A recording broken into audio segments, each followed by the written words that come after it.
It is a wall pass Wednesday. Sooner or later, I will figure out the punching and getting everything to function when it comes to the show and the cameras and such. I always think that if I hit a certain button, then a certain thing is going to happen, and it doesn't, and then I'm left scrambling, and I'm going in my mass panic. What the heck's going on? Morning, Will. So anyway, that's why I end up like a second or a beat behind everything, is because of me trying to figure out what the order is in punching things so I can show up. Although there are folks that sit there and say, well, if you didn't show your face, the show would be a lot more attractive. John, hear you there. Wall Pass Wednesday. Anything is possible. Probable, possible, you name it, it's out there. Today is kind of a review preview day. Dylan Butler set to join us after the hydration break at 10 o'clock. And we'll go over some stuff that happened yesterday. I don't know if you know about these individuals named Mbappe and Haaland and Messi. Back to back to back. Craziness that you had them back to back to back in one day, and they answered the bell. We'll go into those matches. We'll let you know what happened there and get you set for today. So, and we're going to have a little fun with the highlights because of our friends at FDP, and we're gonna play a couple of highlights from them. And also, when you have a moment or moments like you had last night with Messi, and I believe, Will, that is correct. I believe he is of the Zinedine Zidane's. I believe that is the case. We will effort, but my gut remembers to tell me that I think that is in fact the case.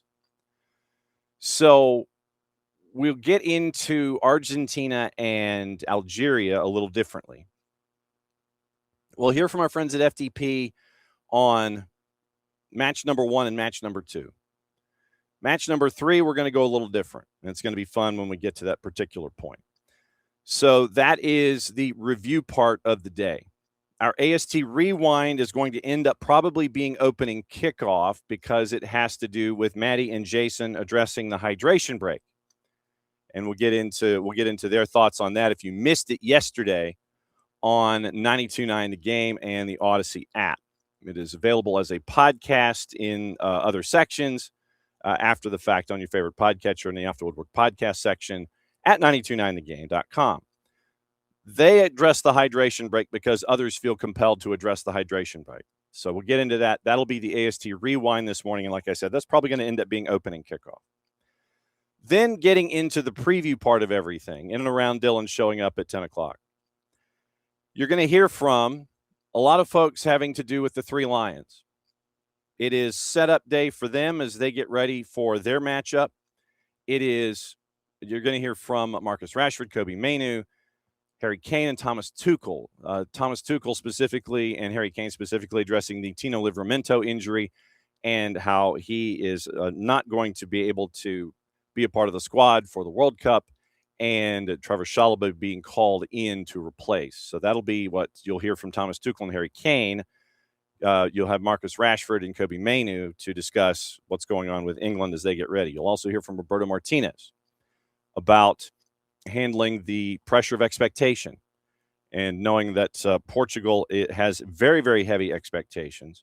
And the announcement was made yesterday that regardless of result, Roberto Martinez is done for being the head coach of his side. So we'll get into that.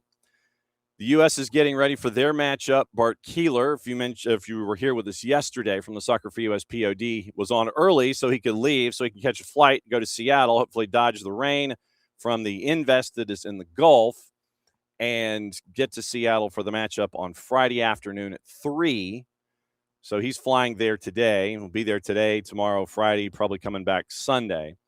So you'll hear from Timothy Weah, you'll hear from Sebastian Berhalter, and you'll hear from Max Arfsten. Max Arfsten was having a specific audience that was Columbus-based, and we were a part of that conversation yesterday, listening to our friend Chris Doran and Max Arfsten having a bit of a 1v1, so you'll hear from them. Canada prepping for their next matchup. You'll hear from Steven Eustaquio and from Alistair Johnston. So that'll get you ready for what's going on with the one of the other two hosts. There's news in Major League Soccer. Bruce Arena has signed a contract extension in San Jose. We will hear from Bruce. Then in Austin, they're making player moves, and we'll get into that as well. And obviously the other news of the day that's down the pike, and we'll let you know what's going on there. There's news involving Thomas Partey. You'll hear about the South Korean media, and you'll also hear about a group in the United States based in Oklahoma City and Jacksonville that is buying teams at the National League level in England. And that came to the fore yesterday, and we've reached out to them to see if they want to come on and talk about it. So, highlights from yesterday, AST Rewind, previewing today. You're going to hear from 1, 2, 3, 4 separate. Well, you're going to previewing today and down the line. You're going to hear from 4 separate countries. You're going to find out about Major League Soccer. You're going to get your news. You're going to get your rumors. You're going to get your gossip, your innuendo, and what to watch, where to watch it, how to watch it with Dylan Butler coming up in about 45 minutes. So that's the rundown for today. So, all right. So, Will, let me go before we go into opening kickoff. I want to get into Will's question. If I could spell Zinedine. So at the end is what I'm missing. Zinedine Zidane. So I was under the impression, because I had thought I had seen what was up. So let's see. Yeah, Lucas Zidane, born in France, plays for the Algerian national team. Keeper for Segunda Division club Granada. Born in France, plays for the Algerian national team. So, yes, Lucas Zidane, and 7 caps for Algeria, and named to the squad for the World Cup. And goal for Algeria's win over the Netherlands on June 4th. So, yes, the Lucas Zidane is of the Zidanes, those Zidanes. Born in Aix-en-Provence, he's 28, and goes right now he's with Granada. He's got 42 caps with Granada, 42 matches with Granada after being at Eibar for 3 years, Rayo Vallecano before that, Racing Santander before that, and Real B. He was with France in the U's, 17 and 13, 30 caps in the U's from U16 to U20. He switched to Algeria in 25, 7 caps as keeper for the Algerian national team. So, yes, Lucas Zidane is of the Zidanes. And so so now that's that has been secured, that information is now out there. We have to do it this way. Now you know the rest of the story. Thank you, Paul Harvey. All right, so let's get you into opening kickoff. Brought to us by our friends at Black Pitch Coffee and blackpitchcoffee.com. And if you are a coffee person, I am not, but nevertheless, if you are a coffee person, what you want to do is you want to start your day off with Black Pitch Coffee and blackpitchcoffee.com. Start your day with the most important stories in the game, the right way to start your morning. Black Pitch Coffee, part of the SDH community, showing up at events all over Atlanta. Try their home blend made with beans from Brazil and Guatemala, heavy-bodied, notes of walnut and semi-sweet chocolate, and a rich world-class finish. Opening kickoff, powered by Black Pitch Coffee and blackpitchcoffee.com. This is our AST Rewind. And there are times in our cross-promotion of shows and things like that where you come across moments that you're like, yeah, we gotta make sure that everybody knows about that, because Atlanta soccer tonight was on a very special time. Last night it was 6 to 7:40 before the University of Georgia Bulldogs came from behind to stay alive and take on Oklahoma, I believe, in the next round. They've got to beat Oklahoma twice. So they're in the College World Series. 6 to 7:40 last night. It was Atlanta soccer tonight with Maddie and Jason. And last night, they were discussing all of the major topics of the day. And one of the topics came up that had to do with the hydration break. And you can pretty much sense where this one was going. So it's not necessarily about the hydration break itself, but it's about all the kvetching that is attached to the hydration break. So Maddie and Jason addressed all of the kvetching and the wringing of hands and the gnashing of teeth that is going on currently because of the hydration break in the World Cup. They are opening kickoff this morning. It's our AST Rewind to let you know what's going on over at 92.9 The Game, the Odyssey app with Jason, Maddie, and our cast of thousands, Nightside. So here is that once again, if I could actually, play the actual segment. Nothing like sitting here and going, yeah, you teased it up and then you sit there and you're hitting the font button instead of the play buttons. Here we go. It's silly. It's outdated. You'd think at 2026 that would be at least new material, but no, not so much. The other one that is new material is some of the international soccer people who are looking for something to yell about, and they're blaming the United States on it, which has nothing to do with it because FIFA is not based here and FIFA is not run by the United States. And if anybody thinks that it is, really, it takes about 30 seconds on a Google search to learn that FIFA likes the money in the United States in terms of doing tournaments here, but they do not really listen to U.S. soccer on a lot of things, and they never have in their history. So don't blame the hydration break thing on the U.S. That's dumb. And it's happening, and people are now like, ooh, yay, there's some fans who booed the hydration break. Yay, they're doing the right thing. They're standing up for what's right. Yay. No, because, Maddie, I might be losing my mind. It's been a lot of shows here on the station over the past couple weeks, but I seem to remember last summer during the FIFA Club World Cup, a whole lot of complaints about the heat to the point that some teams put their bench players in the locker room in the first half to be performative and cry about it. So we got to have hydration breaks. It's so hot.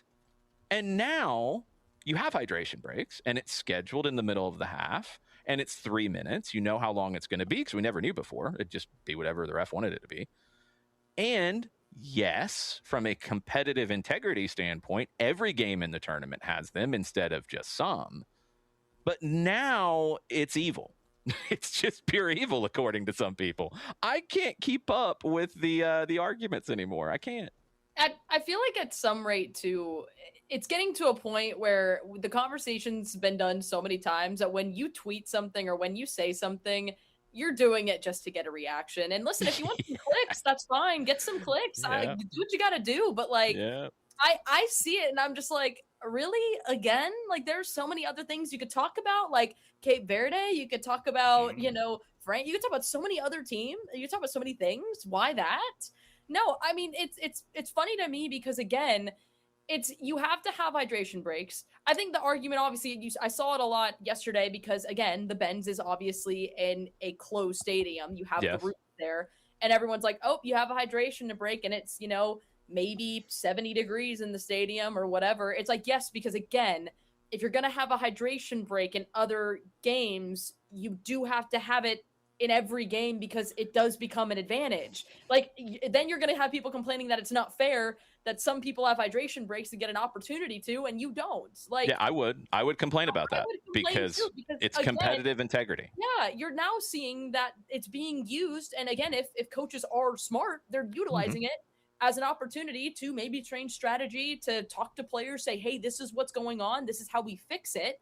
Yeah, like I don't understand it. It makes me upset because there are so many other things we could be talking about when it comes to this World Cup, and the fact that so many people are choosing, and so much of the media is choosing to highlight that one side of it.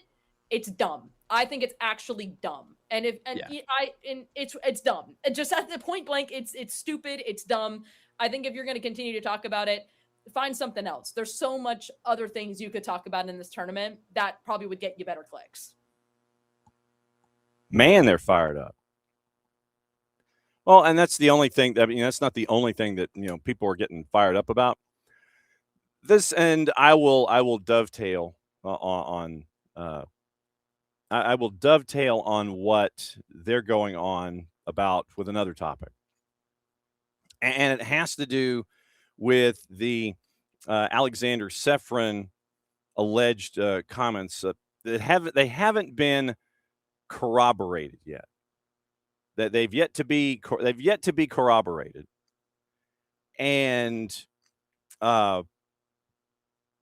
for those that might not have heard about these particular comments, so let me see if I want to get this correct. And while it does make sense that a comment like I'm going to give you in a second is going to match an individual, but yeah, it's like you sit there and go, yeah, it kind of figures. The comment, and this is from Leona Imber at the Athletic.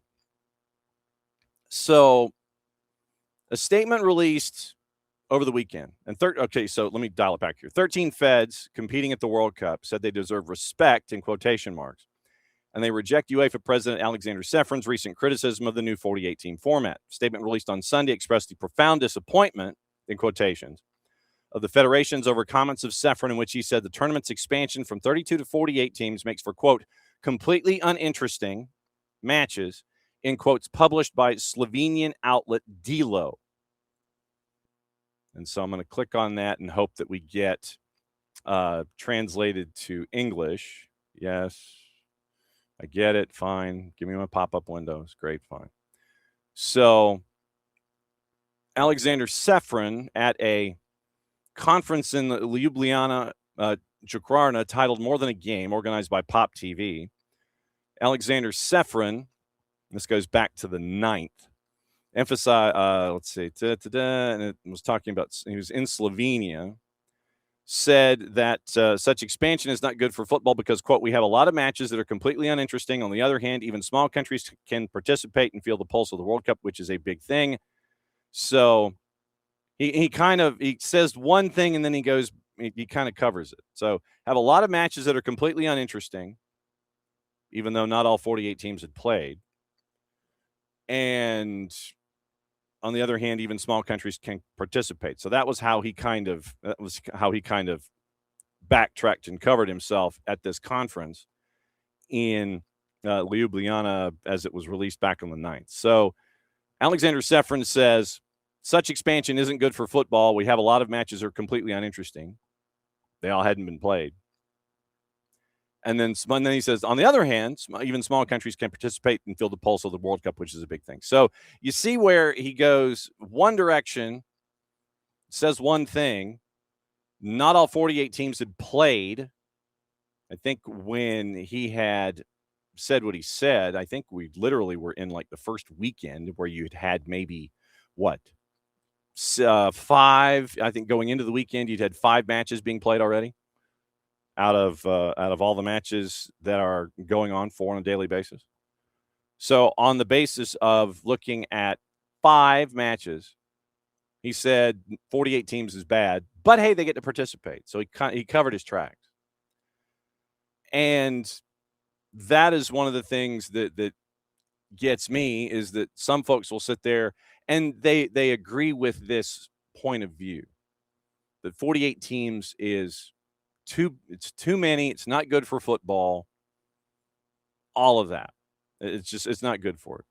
When the Women's World Cup field expanded, there were going to be some growing pains. We knew this. Now that the men's field has expanded, all right. So let me go back. I'm going to go back to, actually, none of the matches have been played because June 11th was the first one. All right, so let's go back to Thursday. We're not even a week into this tournament. Alexander Sefrin had said that it was completely uninteresting when no matches have been played. So there you go. I was a weekend off. Mexico, South Africa, interesting. Korea Republic, Czechia, interesting. Canada, Bosnia, Herzegovina, interesting. USA and Paraguay, interesting. Qatar and Switzerland, interesting. 93-59. Brazil and Morocco, interesting. Scotland, Haiti, interesting. Even if you weren't engaged on the field, you were certainly engaged off the field. Australia and Turkey, interesting. Upset. Germany, Curacao, interesting. It was 1-1. Then Germany put the pedal down. So you got to see Germany score, get a wake-up call, and proceed. Netherlands, Japan, interesting. Back and forth. Cote d'Ivoire, Ecuador, interesting. 1-0. Sweden, Tunisia, 5-1. Interesting. Because of Sweden putting the pedal down, Tunisia firing their coach. Spain and Cabo Verde, interesting. We know what happened there. Belgium and Egypt, interesting. Saudi Arabia, Uruguay, interesting. Goal in the 80th minute for an equalizer. Iran and New Zealand. For those of you that were up late, interesting because of the back and forth. France and Senegal yesterday. We're going to get into it, but it was interesting. Norway and Iraq. Interesting because of the showcase of Erling Haaland. We're going to get into it. Argentina, Algeria. Great storylines going in. The boss has fallen in love with everyone. What's going on in Lawrence, Kansas with the Desert Foxes of Lawrence. Argentina, Algeria. Interesting. So, and Austria, Jordan. Interesting if you're up late night on the East Coast for the first time in almost 30 years. Austria is back in the tournament. Jordan's in it for the first time. So that is 1, 4, 7, 8, 10, 12, 13, 14, 16, 18, 20 matches in a row that are interesting. 20. 2-0. 20. 2 that are interesting. 20 matches in a row that have been interesting for one thing or another. And you've had teams that are part of the expansion from 32 to 48. And literally, you have had some folks here in the United States who are U.S. writers sit here and say that it shouldn't have been expanded. It's unwatchable. Then don't watch. Go touch some grass. Go wait for the next matchup. Wait for a matchup that you want to see. And then maybe you'll be drawn in to the other matches. We've had 20 matches so far. They've all been interesting. This tournament is turned on its head with a goalless draw by Cabo Verde, who came in as a part of the expanded field. 20 matches that have been interesting so far. I would respectfully disagree with the front half of the quote from Mr. Sefrin. And I would also respectfully disagree with any pundit here in the United States that sits there and says, oh, this is interesting when you expanded it to 48. Tell me which game wasn't interesting. Tell me which game out of the blocks since last Thursday has not been interesting. We are in day 7 of this tournament. 20 matches have been interesting. So I hate to break it to folks. Enjoy it for what it is. Yes, in the group stage, you're going to have some surprises. You're going to have some surprises. We've already had some. We have 2 groups that are in the blender after match day 1. One of those is that group that involves Spain and Cabo Verde because of the results that happened. The Canada group is in the blender. Canada's group is in the blender. Group B is in the blender. Switzerland, Canada, Qatar, and Bosnia-Herzegovina, all in the blender. Same number of goals scored by everybody, same number of points. Can't wait for match day 2. Then also in the blender, kind of sorted Group G because you have everybody at 1 point, but you have 2 teams that had a 2-2 draw, and the others had a 1-1 draw. Group H almost in the blender. You're looking at Uruguay and Saudi Arabia with 1 point and then a 1-1 draw, then a goalless draw with Spain and Cabo Verde. So H is in the blender. B is in the blender. And of course, it was trying to tell me that the games that involved France and everybody hadn't been played yet, which is not true. So literally, you get to groups K and L at the end of the group stage. You've got 2 of the groups that have already been played that are in the blender after match day 1. Identical numbers when it comes to points. One that is worse in the blender than the others. I mean, you want to talk about pureed? That's Group B. That is Group B. Switzerland, Canada, Qatar, Bosnia-Herzegovina. 2 1-1 draws will do that for you. But that's where we are right now. 20 matches have been played. And I can make a case that all of them have had something happen. Absolutely true, Will. Will says he just mowed his yard. He'll ship people grass clippings if they need to touch them. I like that. So Will's got grass clippings. If anybody, we probably should just ship them to these people. It's like, hey, where do you live? I'm sending you a package. Maybe just like an envelope, like an overnight envelope that has some of those clippings in them. Send them to your favorite pundits. Here, take this outside. Touch this. Enjoy the tournament for what it is. Enjoy what you're writing. Enjoy the storytelling aspect of it.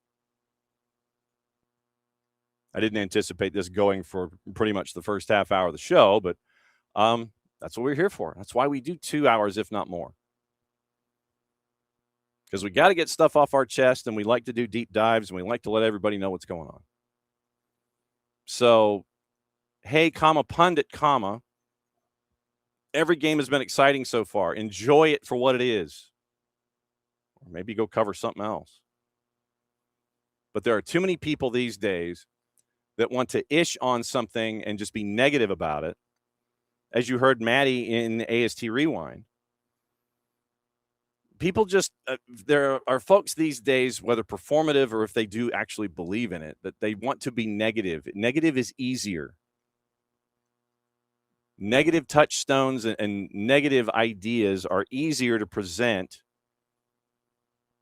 to get the rabble-rousing and the reactions of one side or the other. Enjoy the sport for what it is. Enjoy the storytelling. There are so many stories out there, and we try to bring them to you as best we can. But too many folks out there want to go through the performative exercise of being negative for the sake of being negative. It's not worth my time. We got stories to tell. We got stuff to get into. We got a bunch of cool stuff to talk about on a daily basis. And anybody that says that the tournament so far has not been worthy of a 48-team field, shoot, Jason said Cabo Verde was going to get out of group. He's looking pretty good right now. But it's about the whole collective and the interactive experience and sharing of cultures, and for us to be able to find out what's going on in Lawrence, Kansas, with Algeria, with Chattanooga, Tennessee, and the Spain national team, with Spokane and Egypt. And all of the you have four high schools that are hosting teams in the World Cup. It's about that. And about all the cool stories that you come across. So, hydration breaks be damned. It's like, look, a hydration break is a hydration break. You don't have to stare at me and tell me it's something different. I know it's something different. But you've got to have it, and you take advantage of it. And there are people literally who are sitting there and saying, well, the hydration break is the cause that this team didn't have an upset. They scored, and then they went to a hydration break, and then the team that was supposed to beat them beat them. A hydration break was not the cause of the subsequent team scoring the goals that they did to get the win that they did. Let's blame the hydration break for that. How about let's focus on what's good about the game? And don't get bogged down in the idea of, oh my God, it's a hydration break. Some teams will take advantage of it, some won't. Some will be better at it than some others. It's there for you. Take advantage of it, believe in it, and envelop it in a part of your approach. Anyway, that's opening kickoff, brought to us by our friends at Black Pitch Coffee and blackpitchcoffee.com. Starting your day with the most important stories in the game, the right way to start your morning, including reorienting everyone. Black Pitch Coffee, part of the SDH community, showing up at events all over Atlanta. Try their home blend made with beans from Brazil and Guatemala. Heavy body, notes of walnut, semi-sweet chocolate, and a rich world-class finish. Opening kickoff, powered by Black Pitch Coffee, blackpitchcoffee.com. All right, here's the review part. The review part of the show is where we go over what happened yesterday, and we get you caught up on the things that you might have missed. And yesterday, it was one of those great exercises once again. Bang, bang, bang. Star, star, star. Back to back to back. So yesterday, we start off in the Meadowlands, and it was the first match and the first chance that we got to see France taking on Senegal. And so here's how it broke down. Senegal, we know they're not afraid of anybody, and they have proven it on the world stage in the past. They were banging on the door for most of the first half, couldn't get anything in, and neither could France. So goalless at the break. Mbappe scores in the 66th after, frankly, he should have gotten a yellow for simulation trying to draw a PK. Barcola scores in the 82nd, so it's 2-0 France, and you're thinking, okay, this one's been put to bed. Then this happens. And like I said, we're going to have fun with highlights this morning. We're going to catch up and do it through our friends at FDP Radio. Jesus Acosta is on the call. And this is the exchange when it was 2-0 to where we got a moment, the first moment of yesterday involving the stars of the game. So here is that exchange that starts at 90 plus 5, courtesy of our friends at FTP Radio. Como técnico, la pelota es larga buscando a Alice, se escapaba Alice, llegaba el cierre por intermedio de Kalidou Koulibaly, va sacando la pelota Kalidou Koulibaly, envía el balón sobre el costado, cortaba la pelota Koundé, entrega ahora el balón para Rabiot, la aguantaba Rabiot, la perdió, la recupera Senegal en la mitad de la cancha y viene la respuesta del equipo de Pape Thiaw. Ahora el centro ingresaba con la pelota de Limán en Ndiaye, ataca Senegal, el lindo regate para meterse en el área, el tiro cruzado, se metió, balón adentro, golazo. Ibrahim Mbappe, gol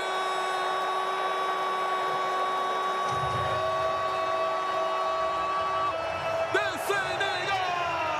Gran acción individual de Ibrahim Mbappe que se metió en el área, le quebró la cintura al defensor, ingresó en el área, le pegó con fuerza al primer palo de Mike Mañán, la envía al fondo del arco y ahora en el agregado del segundo tiempo, con el ingresado en la segunda mitad, Ibrahim Mbappe define para el 2-1 en el partido. Francia 2, Senegal 1, gol de Mbappe por Fútbol de Primera.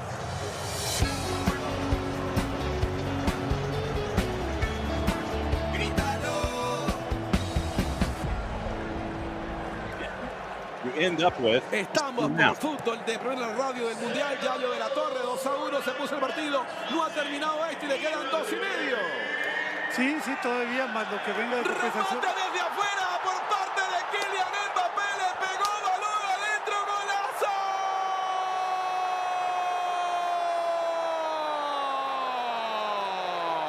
¡Gol de Francia! Kylian Mbappé marca doblete en el partido para sellar, para sentenciar, para liquidar el partido. So what I was trying to say, but I forgot that my levels are also determined when I'm trying to play things, that at 1 minute and 13 seconds of that clip of Jesus Acosta, you get a goal from Senegal. That's at 90 plus 5. 90 plus 5, you get that goal with Ibrahim Mbappe. And then literally 18 seconds later, Kylian Mbappe hits that thunderbolt to make it 3-1. That was your final. So that's why I wanted to play that stretch, because literally you go from Ibrahim Mbappe at 90 plus 5, making it 2-1, to 18 seconds later, literally kickoff next ensuing possession, as we say in football, the other football.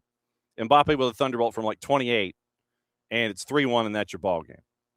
So Kylian Mbappe scores a brace.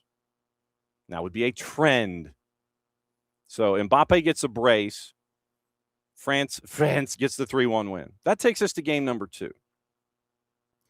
Game number 2 was at Foxborough and Boston Stadium, which is like an hour outside. It's halfway between Providence and Boston, but sure, it's Boston Stadium. Why not? So Norway takes on Iraq. Erling Haaland scores in the 29th minute. Not a shock. Everybody's cool. Ayman Hussein scores in the 39th to draw things even at 1.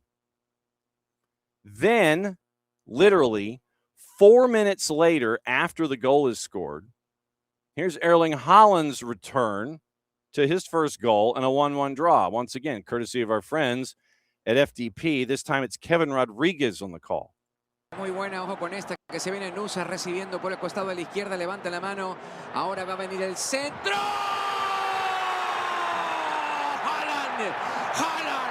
Haaland, gol.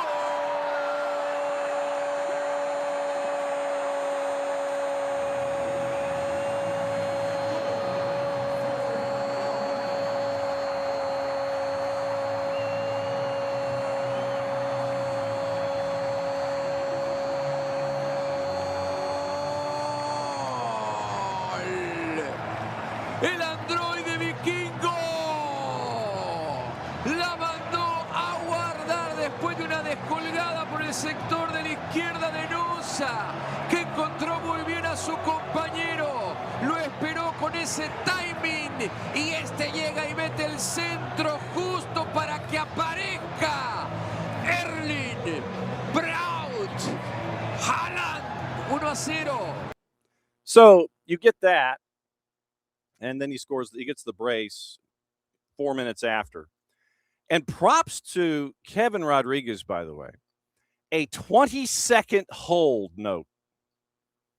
That is huge. And if you want to, during the tournament, if you've got a spare device, FDP has a shot of their studio, and it's a goal cam with their audio feed.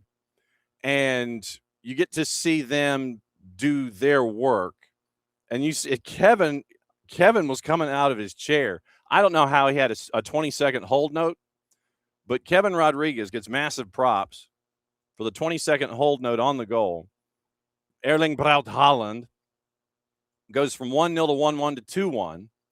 And then Norway would be in control. Østegård scored in the 76th, and Ayman Hussein had an own goal at 90+6. Final 4-1 there in that one. And this is something that I didn't know. And this almost was something opening kickoff-ish. But apparently, and like I said, and I found this out when I was texting back and forth with my aunt. And my aunt is, she's lived in Norway, ever since she graduated college. And so we were going back and forth about what was going on. And she literally gives me this story. Literally, it's like burying the lead. She tells me this story while we're watching the match halfway around the world from each other. So here's what she says. She goes, I worked in the school system as an advisor when the individual pupil needed help. At that time, and I'm going to leave the name out for a second.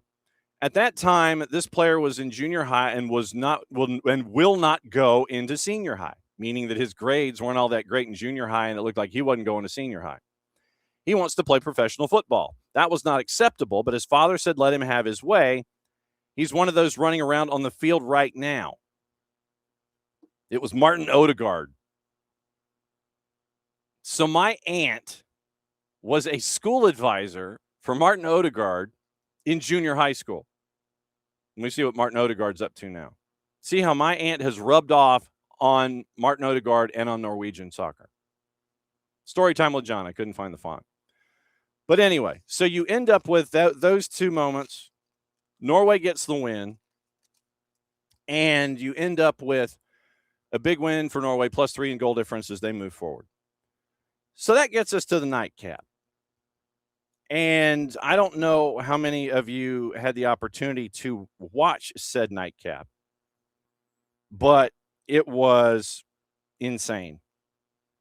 And it's one of those reasons, A, that we love the game, and B, that we will watch and continue to see what comes next. So in Kansas City, and we are efforting our friend Daniel Sperry, who wrote an article for The Guardian about the Desert Foxes of Lawrence, about Algeria and their presence in Lawrence, Kansas, and KU and the whole thing. So we're efforting our conversation with our friend Daniel Sperry that we're used to seeing with the Kansas City Star. Wrote an article for The Guardian about Algeria. So Algeria and Los Albiceleste, Argentina, they're going to show off at Arrowhead, Jiha, whatever, before it turns into Kansas City Stadium for 6 weeks. So you have Algeria, who wants to acquit themselves fairly well, and they do. But there are just some forces of nature that are completely and totally beyond our control, and you don't know literally how they are perceived to be as mortals. You run out of superlatives. You run out of ideas and trying to figure out how to describe something. And there's just time where you just kind of have to sit there and you go, let it be. And the nightcap last night was certainly that way, where you had Lionel Messi, and I'm going to look up SofaScore's numbers in a bit, 17th, 60th, 76th. And the man was in rhythm. So when he is in rhythm, and I will suggest this, when Argentina is on television, flip over to Telemundo, because you have Andres Cantor calling those matches. And it is, once again, it is GOAT talking about GOAT. And just to give you an idea as to what it was like last night to have Andres Cantor and Messi in the same building, where one gets to tell the story of the other as the other is writing the story on the field, courtesy of Telemundo Deportes and FIFA. Here's Andres Cantor calling Messi's goals from last night. Messi para McAllister. De Paul. Buena pelota para Leo. Arranca Messi, va. Arranca Messi, va.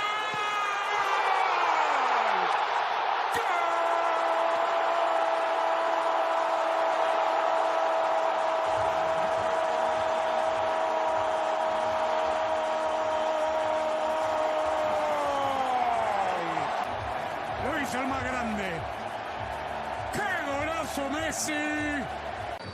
Hace venir un poco a Argelia para lanzar largo el balón para Messi. Qué buena pelota puso Messi. La tiró larga. Llega Nico González. Gran esfuerzo. McAllister ahora. McAllister al arco. McAllister. ¡Sí! ¡Messi!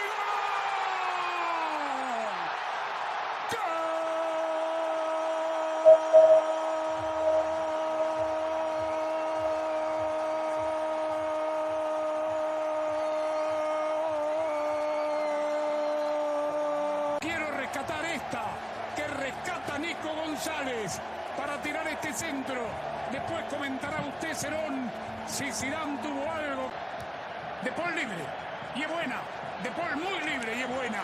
Le pica Julián por derecha, ya lo vio Messi. Ahí va Messi, prefiere con Nico por aquí. González para Messi. Messi, Messi, Messi. ¡Gol! ¡Gol!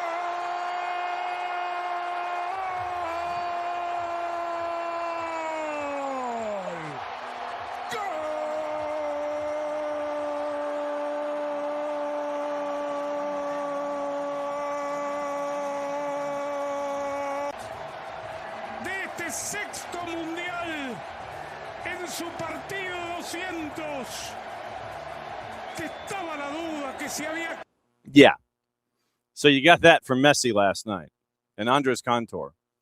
That literally, for those of us who are in the industry, we sit back and watch those kind of nights. I literally, I will have it dialed up. I literally will. I will have it dialed up, and I learn so much about being in the moment, understanding the place, letting the action do it for you.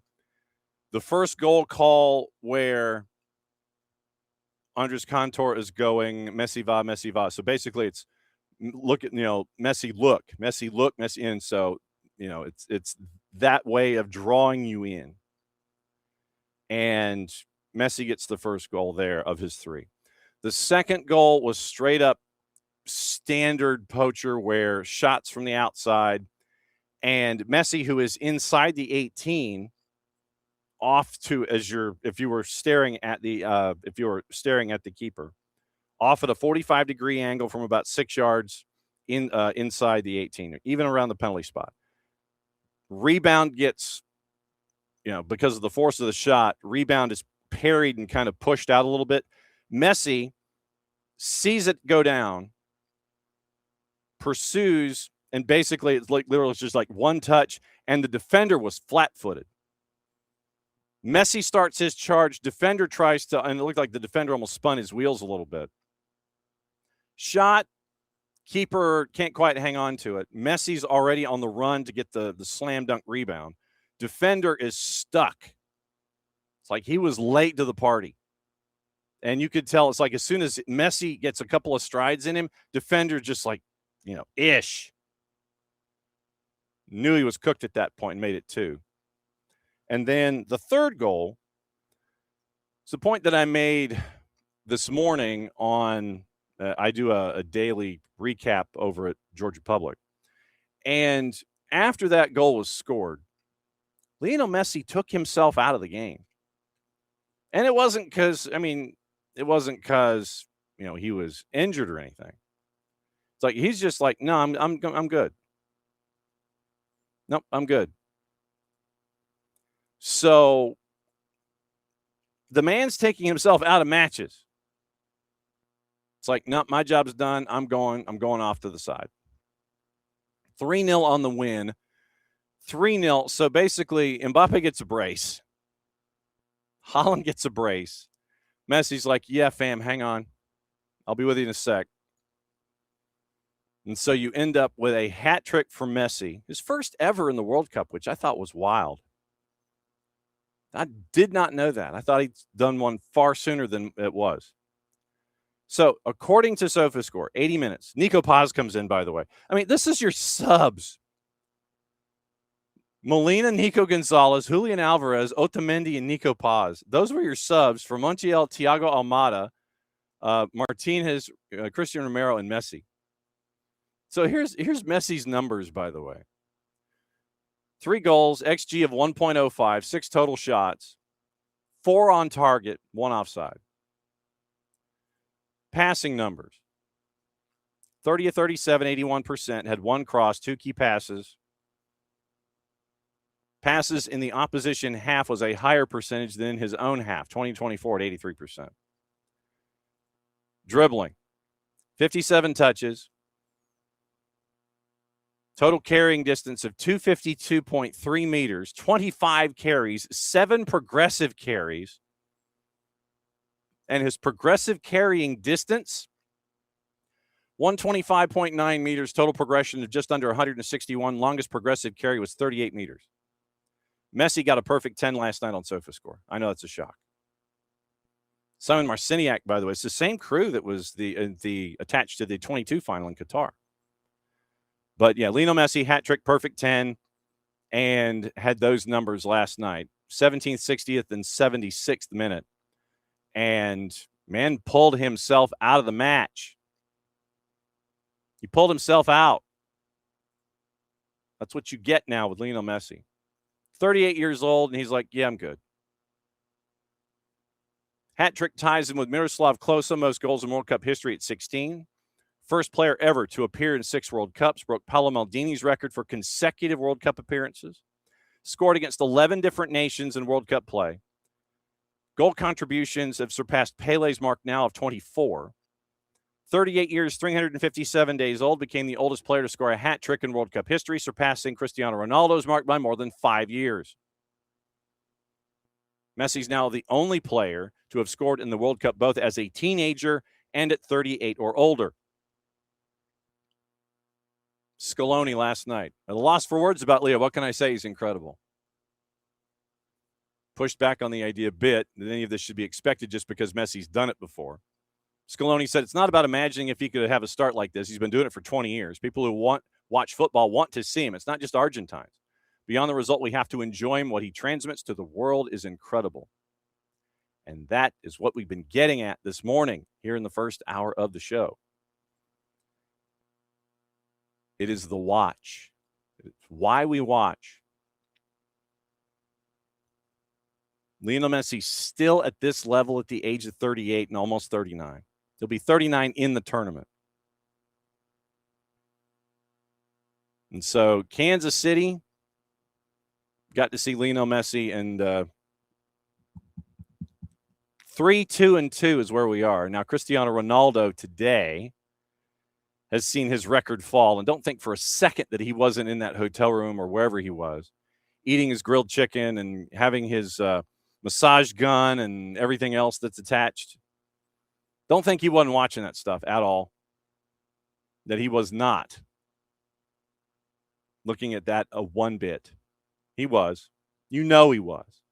If he tells you anything, I was focused on myself. No. Sorry, don't buy it. Portugal, by the way, in the juice boxes, minus 370 hosting DR Congo, who's a plus 1,200, draws a plus 475. 4 o'clock, England and Croatia. England a minus 143, draws a plus 275. Croatia's a plus 425. 7 o'clock, Ghana and Panama in Toronto. Ghana a plus 135, draws a plus 229. Panama a plus 225. Late night, Uzbekistan and Colombia. Uzbekistan is a plus 850. Colombia is a minus 263, and your draw is a plus 390. So it's 4 matches today. And you wonder what Roberto Martinez is going to be up to with Portugal, because of what we saw. Because of what we saw yesterday. You wonder. My first question is Roberto Martinez going to be forced to start him? Don't know. We'll find out when they lay out the lineup. He's also set to step down as Portugal's manager at the end of the World Cup. And it's also understood by our friends at Sky, Jose Mourinho had a verbal in place to take over Portugal after the World Cup before being offered the Real Madrid job. So Roberto Martinez heading back to take some time off, maybe get back into coaching domestically. He was asked yesterday about dealing with pressure. And here's his thoughts on how you handle pressure in situations like this. And it comes down to the experience in and of itself. You mentioned the rational part of it, but I wanted to ask you about the emotional side and your role as the manager to deal with nerves. Of course, this team has a lot of experienced players, but how do you see your role in helping the players manage nerves, especially considering how Portugal is seen as one of the favorites in this World Cup? I think obviously is a beautiful aspect, because the emotions, the feelings of representing a national team in a World Cup, they are very natural. So we don't have to fight them. I think what you need to override them is with clarity. Clarity is what you do when you are on the pitch and in certain moments, that you cannot be guided by emotions and just feel that you have to do something different. It's a collective work, it's a sport that we need everybody to be thinking in the same line. And I think the national team coach and the technical staff need to constantly give that clarity, because that overrides emotion. But I would never stop a player feeling emotional about being in a World Cup, because it's beautiful. It's a one-off opportunity in your career. I think if you get the opportunity to have one World Cup as a player in your career, you're very fortunate. If you got 2, it's a gift. If you get 3, is something that is going to change your life forever. And we got a player that is going to be having his 6. So I think you can take your own assumption from that. But I think it's beautiful. Emotions are fine. And one of the things, we need to match the emotions of Congo, because it's not the same for us to be in a World Cup that probably we got very little to win tomorrow in terms of the outside. If you win against Congo, it's expected. If you win by 1, it's a big problem. If you draw, it's a catastrophe. If you lose, this is the end of the world. And you got a team that they are with no expectations, that they are enjoying being here. We've seen it, incredible performances.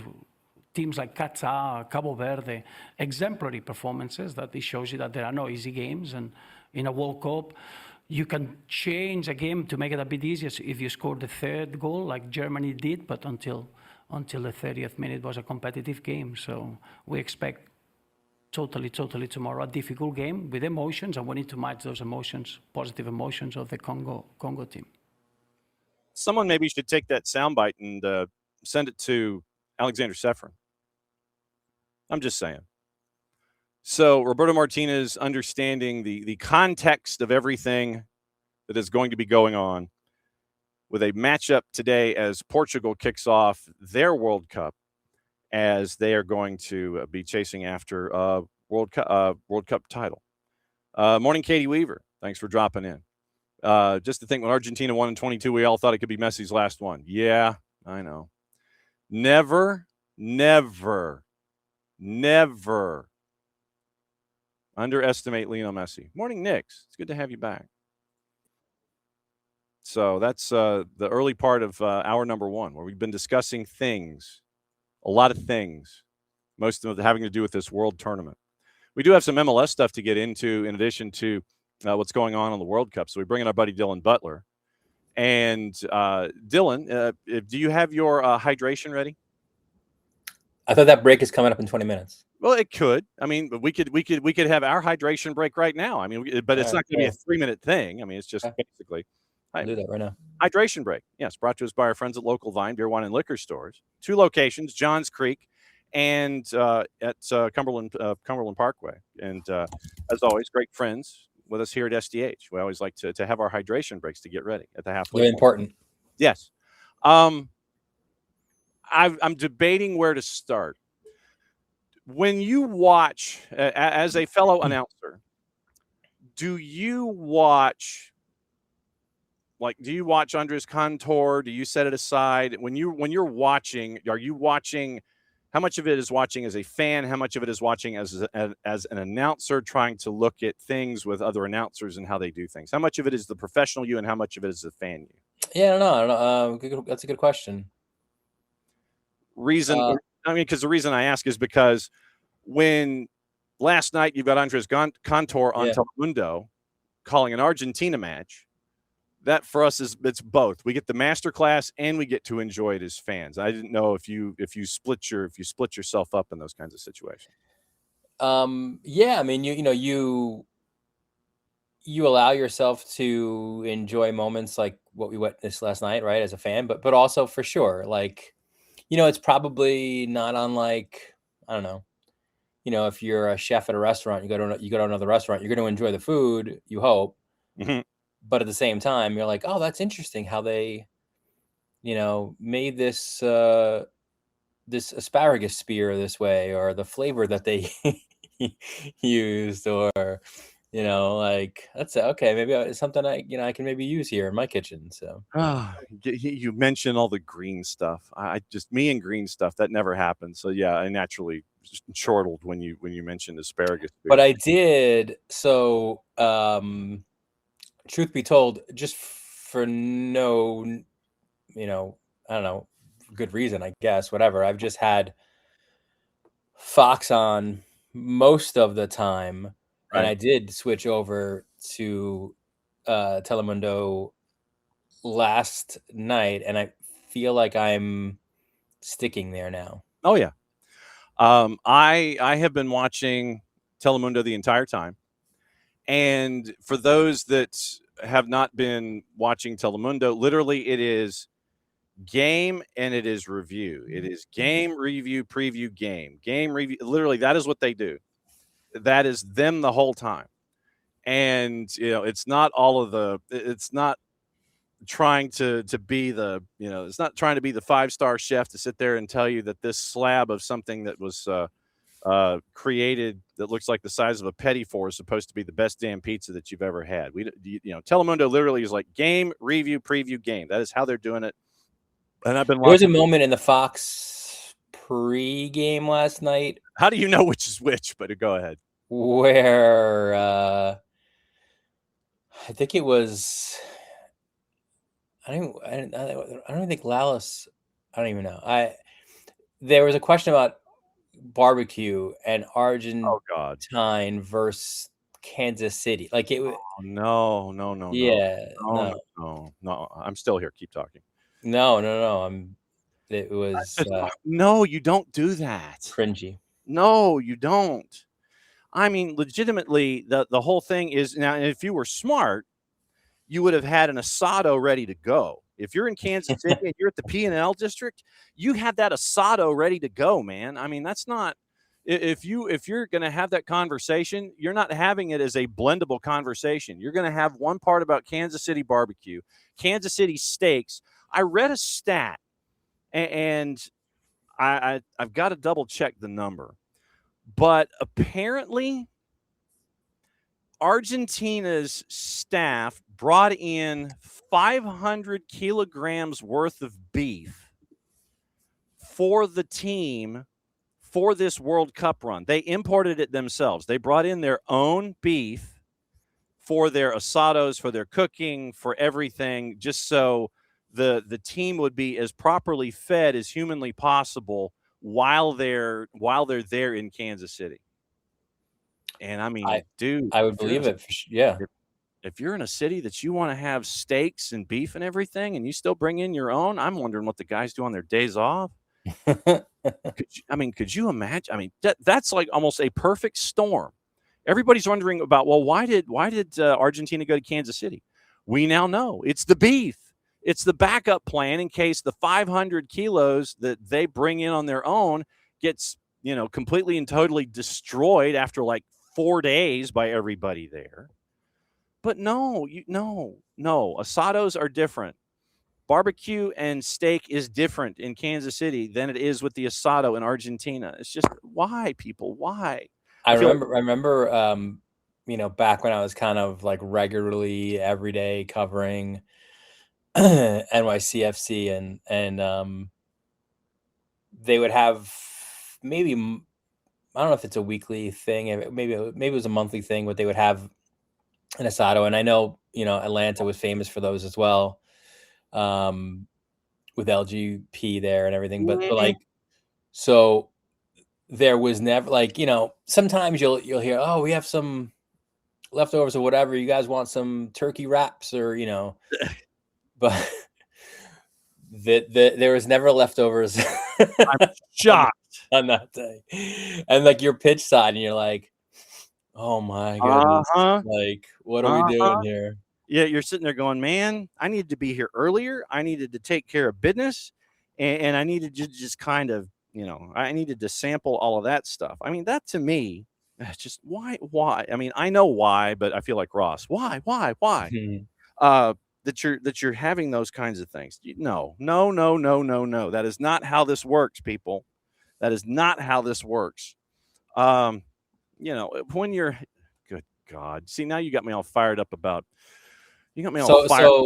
So that was. I was like, I'm going to Telemundo going forward now. Yes, I'm Telemundo. Plus, I was on the desk last night, and obviously, then you're like Messi quotes and such, and they're going to come from Telemundo. So yes, they are, and that's the. I just got my. I got my my Omaha Steaks text about here. Buy this, and I'll be like, well, not so much. It almost seems like with Messi, nothing should surprise us anymore. I'm serious. I mean, I chuckle because that's like, so you and I and everyone who is, watching and listening, like we're all MLS people, so we understand. Yeah. But when you bring in the world audience, and some of whom are only watching every 4 years, they're like, he's how old? Like, no way. Like, he can't possibly. And we're like, just hang on a second. Yeah. Just, like, yeah, he has one, but he's not quite, yes, we know he has two, but 1 second, please. Well, and you look at the surrounding players. Jason was mentioning this last night. And it's like when you can sub out who you sub out and you bring in who you bring in, it's almost mean. It's like you bring in Nico Paz, you bring in Julian Alvarez. You're like, damn, man. I mean, I just think I thought it was so cool, because like I'm watching over the course of the day, and it starts with Mbappe, right? Like over in East Rutherford, and you're like, wow, what a performance! That was incredible. And then you knew you'd have, Haaland coming up after. You're like, what is he gonna bring? And like then he scores a brace, and then Messi's like, hold my mate, hang on. Yeah. It's like sit tight, fam. We're good. And we played it was literally 18 seconds between the time that the goal was scored by Senegal. Then Mbappe hit that thunderbolt from like 28, and you're sitting there going, yeah, but Luis Enrique is still correct. I still think that there's going to be a moment, and it's not going that France is not going to. Sorry, France is not going to win a championship. Haaland, you knew he was going to get his. What do you think Cristiano Ronaldo was doing last night in the hotel or wherever he was in his hyperbaric chamber? Yeah, he was he was either like in his like tube, sleeping or regenerating, or maybe stewing, because I don't think he's not in the starting 11, right? He hasn't been. But what do you think is going to happen? I mean, this literally is Roberto Martinez's swan song. What do you think is happening, like all the way from the hotel or the presidential suite or wherever Cristiano Ronaldo is? He's literally like, you think he's grabbing Roberto Martinez every chance he gets? He's like, hey, Skip. I'm feeling good today. I'm feeling good. Skip, I'm feeling good. It's like, so have you decided yet? Have you decided? Yeah, I think I'd be really good today. I think that and I'm sure that they're going to say whatever they're going to say, but I can guarantee you, and I almost put the word in the middle, that Cristiano Ronaldo was watching that match in his hyperbaric chamber, and it was probably hermetically sealed and it was soundproof, so you couldn't hear him screaming about everything that Messi was doing last night. I just have this vision of him sitting there and just being like popping up over Roberto Martinez's shoulder. He's eating breakfast, the hotel buffet. All of a sudden, you see somebody sidling in. He just kind of swoops in from the side. Hey, Skip, you decide yet? No, Cristiano, I have not decided yet. We'll talk about it later. Okay. And then you see him exit. And then he's like walking down the hall, or he's coming out of the bathroom. All of a sudden, you see him just swoop in again. So, decide? No, Cristiano, we have not decided yet. Just literally every 15 seconds, they hop on the bus. So sit next to me. Let's talk. I just have this vision like every 30 seconds of him doing a separate activity. Cristiano Ronaldo is trying to impress. Hey, man, I got to start today. Like he's looking out the hotel door, like in the hallway. Like, is he coming? No. Is he there? Is he? He hears the elevator ding, and he's like, "Is that no?" And then he steps out, and then all of a sudden, swoop! He just comes right in from the side. Literally, he's like, "Oh, Skip! I didn't even know you'd be out here." What are the chances? Who knew that we would be catching up like this? The 48. Or he gets the same elevator as him, like everybody else out. Yes, it's like this one's full. We got to talk. We got to talk. Everybody outside the elevator is like, oh damn, and we know what's happening here. Have you how much of the tournament have you consumed of the 20 matches? Not 20 matches full, but more recently than previously, I would think. Okay. Watched US and as much of Canada as I could, of course, and being on, of course, for some of these matches helps. So did not stick around after. Sorry, Austria. No, that was too much. I couldn't. No, as much as. But I will say the other was it a 9 o'clock or 10 o'clock? The New Zealand game. Oh, the Ireland. That was a banger. Iran, yeah, that was I think that was another 10. It was out. It was out there. It was late. It was a fun one. It was out there and it was late. The 48-team field. Alexander Sefrin apparently, allegedly, might have said that it's uninteresting before the tournament had even started. You're going to get uninteresting games. So he's not a fan of the 48-team field. What about you?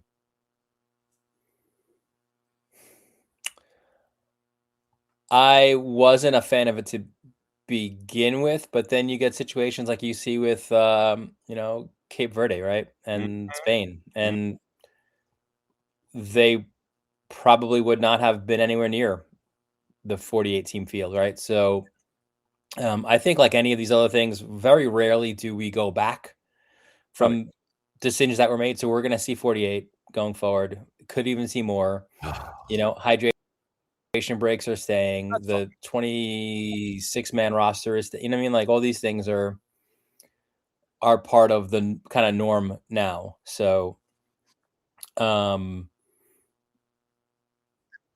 yeah, I mean, look, you're gonna what we will see, and like we saw with Germany, right? Like we're gonna see some blowouts, no doubt, and teams that are overmatched. But every now and again you can get, like the NCAA tournament, right? Like the McKee State or McNeese State or something, like one of these teams that pulls off something that you've never even dreamed of seeing Ali before. Farouk Manesh in Northern Iowa. Yeah, right. See? Exactly. You get those. You get those, and we've seen that. Even though it was, Cabo Verde defeats Spain in goalless draw. You get that. For me, obviously, it's like I said, we've been talking about it this morning. It's all about, for me, it's about the stories. Now the USMNT, they're working their way up to Seattle for round number 2, or for match day 2 in the group. And after having as pitch perfect a performance, say that 10 times fast, as you had. Oh, before we talk tactics in the game, when I was watching, like Stu Holden made a great point, and I think it's true too. And I want to get your perspective of this. So I go back, my first World Cup that I watched was 90. Okay. So, and that was the first one that the U.S. was in since 1950. Obviously they hosted in 94, spectacle that was, and then 98 was a disaster. And then, 02, you're watching games at 2 and 3 in the morning. Sure. And anyway, we're used to watching the U.S. play international friendlies and Gold Cup matches, and more often than not, they are home, but they're not home, right? Like they are outmatched. And you think back to the Costa Rica qualifier, right? Like, but bring all that forward. That was, in California, which is, listen, it's like New York, right? Like there's a lot of different cultures, and, you're concerned about the crowd. Like that was amazing. There was never, such a pro US crowd that was that loud and in it, and that was something to say. Fun-ish, and you would suspect that would be ramped up even more in Seattle. And the numbers came out with the viewing that apparently the match with Paraguay, combining all of the broadcast networks, the highest or the most watched soccer match in U.S. History since they've metered the households of over 27 million on a combination of Telemundo and Big FOX. And you figured you'd have those numbers, right? First match that they're playing, it was a good time slot, and then you're like, as people like we are who are invested in the sport here, right? You're like, please don't lay an egg. Like, don't, like, you've got so many first-time viewers, like, don't have a 0-0 or God forbid lose, and then to put in the performance they did, was amazing. And now it's like, so now what are you going to do for an encore, huh? Yeah, exactly. Now you have to worry because you have everyone like, Australia, come on, man. Like, we're rolling over these dudes, and you got to like pump the brakes. You got to bring that same mentality. Like, yo, fam, calm down. I mean, there are some pundits here in this country that when the draw came out and they saw Australia, they're like, yeah, piece of cake. We got that one. And obviously Australia has put that on the bulletin board in every locker room that they've been in with this one particular pundit. And well, fortunately for the U.S., I think the result that Australia did get, that if the team had those thoughts, they go right out the window, right? Like underdog in the match they were playing, like, so there's no doubt they're taking them seriously. And that's the thing. It's like you gotta boogie right now. Yes, you are a prohibitive favorite. You're a minus 164. Australia is a plus 4.25, and you get that. But and the thing is, you got to take care of business in that match on Friday afternoon, so you're not having to sit there and bite your nails and have to do something against Turkey in the group finale. You want to take care of business in Seattle on Friday afternoon, so you're not wondering, you're not sitting there with your hands and trying to sit there and have all that nervous energy. You want to take care of business, put this one away, and so that way you can win the group and then kind of figure out where everything goes from here. So yeah, that's the most important part of it, right? Like, can win the group, right? Like, you have a pretty good thought that you're going to advance, especially after winning the first. But now it's about, all right, well, like, you have no idea how these other groups are going to go, but let's put ourselves in the best possible position to stay on and continue on in this tournament, right? So coming in, I thought, quarterfinals would be great. After that, it's kind of gravy, but can you get to that modern era high water mark? Over it's only 90 minutes so far, but they look great. And then to the other team that is in our footprint, that is not El Tri, that has massive expectations. Canada, they're having to deal with injuries. Still don't know the status of some folks heading into the matchup against Qatar. Yes, you're a big favorite tomorrow night at 6, but your group, I think it's B and G, are the two groups right now that are in the blender, and B, the Canada group with Canada, Qatar, Bosnia, Herzegovina, and Switzerland. That one is literally, it's honors even after match day 1. And you've got a lot of folks who are already sitting there gripping, and they're looking at the 4-4-4-4. They're looking at the possibility of a team that would not have even won a match making it in as the winner of the group in this one. And, Jesse Marsch signs an extension even before the tournament starts. So there's a lot of stuff at play here for Canada. The self-imposed pressure now that you're keeping Jesse Marsch, and it was a 1-1 draw, and you had to bring Kyle Aaron off the bench to get to that 1-1 draw. There's a lot of stuff going on for Canada. And, I mean, yeah, you're a favorite against Qatar, but look, 93-59, they got an equalizer, and they cannot be taken lightly either as you're getting ready for that one. And keep an eye on that one tomorrow night around dinner time. For sure. And because of the result in the first one, of the co-hosts that we're kind of talking about here, I think there's more pressure on Canada, certainly, right, to get that. And you wonder too, especially because they've been chasing it. Like, they don't obviously have the World Cup history that the US has, but they're still looking for their first win. So, if they get that against Qatar, what does that do for the collective confidence? Is it like letting air out of the balloon, and now that pressure is out and they could play freely and get a little swagger? It didn't feel like they played with swagger in the first one. Like, it was like nervous energy, like, we have a big crowd where it's the first World Cup, match on Canadian soil ever. Like, a lot of things that neither of the other two co-hosts had to deal with. Right? There's already been World Cups in Mexico. There's already been a World Cup in the United States. So, thankfully for them, they at least got an equalizer out of it. But yeah, now it's 3 points. 3 points are kind of bust here. It is. And you wonder, are Jonathan David and Ali Ahmed going to start? You wonder about the health of Ali Ahmed. Could you see Alphonso Davies playing in Vancouver? There are a lot of coulds and wills. You don't want that going into as important a game as Canada is going into, because I want to say it's like a half a dozen dudes that you've got to sit there and monitor for one knock or another going into this matchup against the team.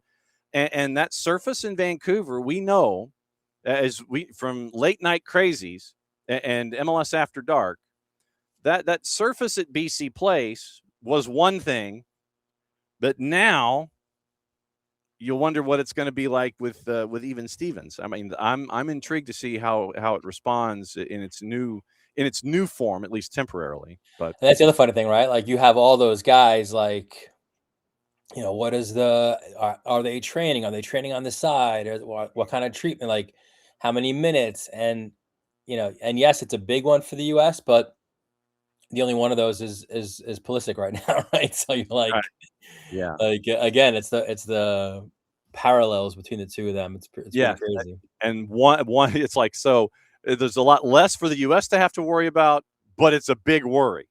Sure, because getting kicked in the calf, man, that's never fun.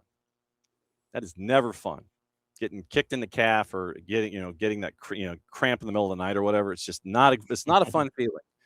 And I'm intrigued with what it's going to look like with the men's national team. But yeah, Canada's match, that's got a lot more questions for me, and it's got a lot more stuff to worry about from a national team and a host perspective. For the U.S., you're like, oh man, if they can get the early goal like they did against Paraguay, then you're like, all right, we're not hitting cruise control yet, but like that's a big one. Like, have the crowd behind you, have them on their heels.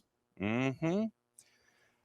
Before I let you go, Bruce Arena signs a contract extension in San Jose, and I was intrigued. Apparently, he's getting told the right things by the front office.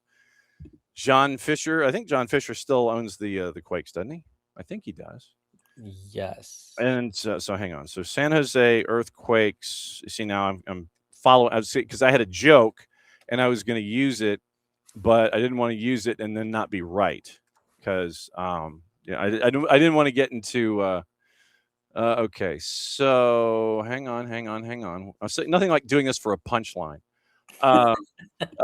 Okay, so yes, so it appears that John Fisher has hired a bank to figure out how to sell the club, and it looks like they've been on the market for about a year. So I was going to make a joke about he seems to be putting more money into the Quakes than he does to his athletics. So we see the results, and Bruce Arena happy, and he's staying in San Jose. But I would imagine, obviously with the young talent that's coming up through the pipeline, the young talent that they have found, that he's been given a lot of good reasons to stay, especially after what we were all thinking might happen. It might be a slow start this year. No such thing. You're bringing in talent, you're bringing in names, so it's all seemed to be blending together. And you're keeping Bruce Arena happy, and you're keeping him around. Yeah, I mean that was an interesting one too.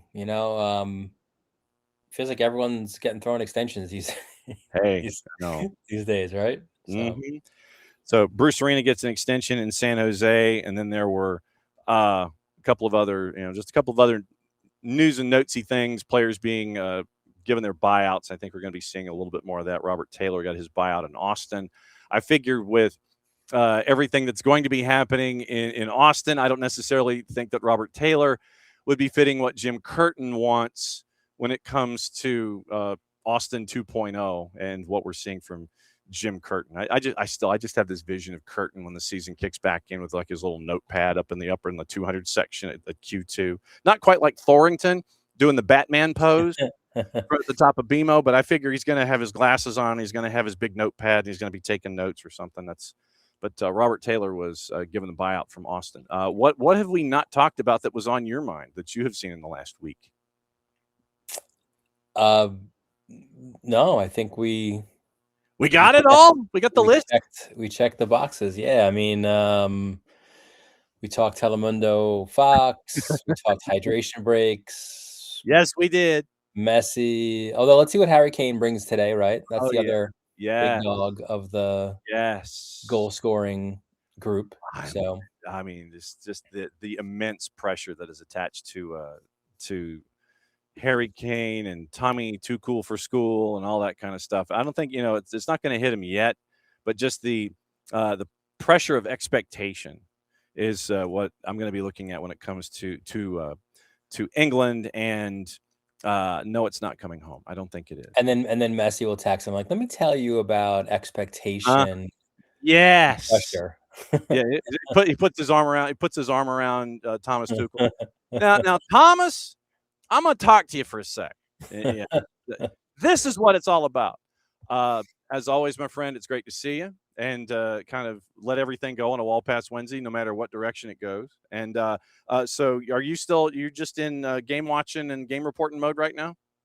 Yeah, just some odds and ends to end the lacrosse season with both USA Lacrosse Magazine picking out players of the year and things of that nature. And there's like a Long Island lacrosse showcase coming up end of this month. But other than that, it was all World Cup. Knicks are done, obviously. Knicks win. Yes, they did. Bang! Yes. Knicks in 5. And by the way, you Knicks just actually, I'm in stoppage time here, I know, but really fine. It's all good. From being in the broadcasting world, right? Like that was so cool that Mike Breen got to call that. Yes. I think. Because in today's world, you've got local broadcasters are thrown to the side once the playoffs begin in every sport, right? And now it's, the national team and the national group. And, Mike Breen is such a good play-by-play guy that he gets included in the national, but then all of a sudden it's his team that is making this run. So for him to be on the call, like I was, back in 94, it was different then in the world, but, like I was going to all the Ranger games. I was at the Cup, final and saw Lord Stanley in person. And by the way, New York did not burn that night. A different time. But to hear Sam Rosen and JD, on the call for MSG, like that was awesome. You don't have that experience, unfortunately, anymore. So that was a small sliver of, like, for me, coolness that Breen was on the call of that one. Yes, and for announcers, like I said, and we know what it means to be attached to teams, and what it means that they're part of the fabric of it as much as the players are. For those announcers to be attached and to finally, after all of this time of banging your head against that wall, to finally get the championship, and for Mike Breen to be able to get the call. Do they get rings? Do he and Clyde get rings? Yeah, I believe so. Okay, and Clyde's ring is probably going to have to be just off to the side. It's not going to look like all the others. So as the grateful master of everything lacrosse in the Northeast, Varsity Media on the YouTubes when it comes to everything lacrosse, and with us on Wednesdays to do everything Wall Pass. As always, my friend, great to see you. We'll catch up next week. It will be 2 matches down with the U.S. and Canada and Mexico, and we'll find out what the hosts are doing and how much pressure is going to be applied by outside forces when it comes. Yeah, and we'll see how many more goals Messi has scored at that point. That too. Yes, absolutely. As always, my friend, it's great to see you. We'll catch up with you next week. All right, buddy. There he goes, Dylan Butler, MLSsoccer.com. And it's always great to catch up with Dylan. And Dylan, I think, personifies Wall Pass Wednesday more than anything, because Dylan and this probably is scary, that Dylan knows where my brain is going at any given moment. And so then if Dylan can follow my brain pattern, then he can sit there and he'll go off in another direction, and then I'll know where he's going, so I can be with him there. And so we kind of are in this insane rhythm when it comes to knowing what Wall Pass Wednesday is all about. But it's always fun to catch up with Dylan. And much like every other guest that we have here, this is the amount of notes that I had going into this segment. This is what we traditionally do with Dylan. Literally, it's like, hey, what's up? It's been like a week. But yeah, this is the amount of notes that I had going into this segment to have the Q&A with Dylan. Okay. Speaking of Bruce Arena, we mentioned MLS. So we'll get into MLS, and then we'll preview the day with the World Cup, and we'll go from there. Bruce Arena held his opportunity yesterday. Here's part of that conversation. Bruce Arena signs a contract extension in San Jose. This is courtesy of the Quakes their own selves. Yeah, it's been nice. It's a good group of people here. The fan base is good. The community is good. Everything here has been great. Got maybe the best weather in the world as well, which doesn't hurt. And it's been a fun opportunity, and especially with the group of guys that we're working with and trying to develop. So there's been a lot of positives here. Hopefully we can continue to get better.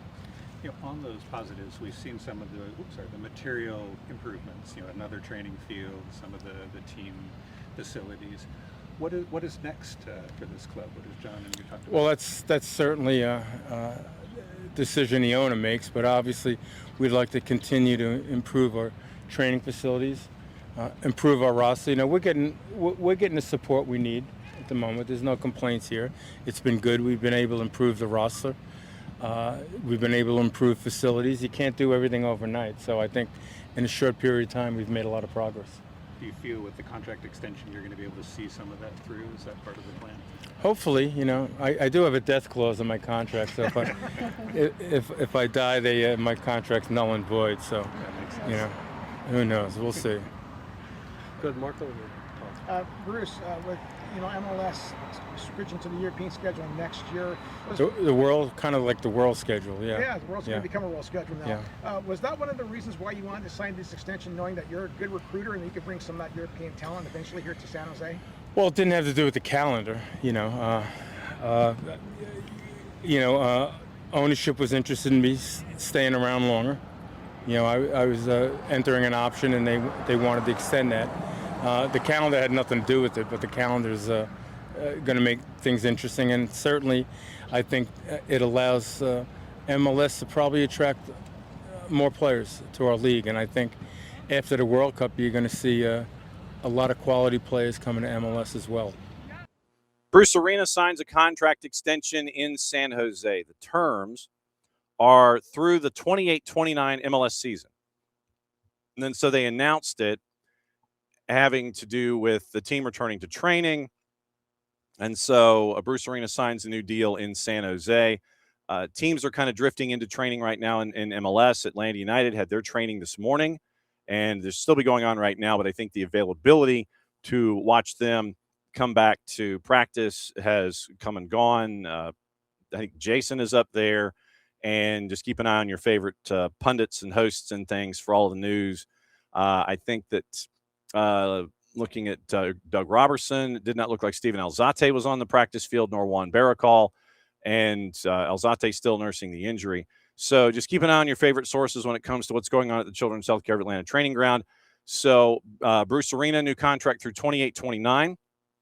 Tied on points, first place in the Western Conference. First time in 14 years after setting league and club records heading into the summer break with the World Cup. Hybrid training availability was yesterday. Quote from John Fisher, managing partner. Once again, 10-3-2 after 15. Eclipsing the best start achieved in 2012 when they got the pie plate. So 5-0-1 on the road, opening the campaign, 6 consecutive shutouts, 1 more victory in 26. Quakes will match last year's regular season total. Arena and his staff have played a key role in the individual development of a roster with the most domestic players, 20, the most former college players, 19 in Major League Soccer. Nico Shakiris, nursing an injury, currently second in MLS in assists with 7, first in chances created.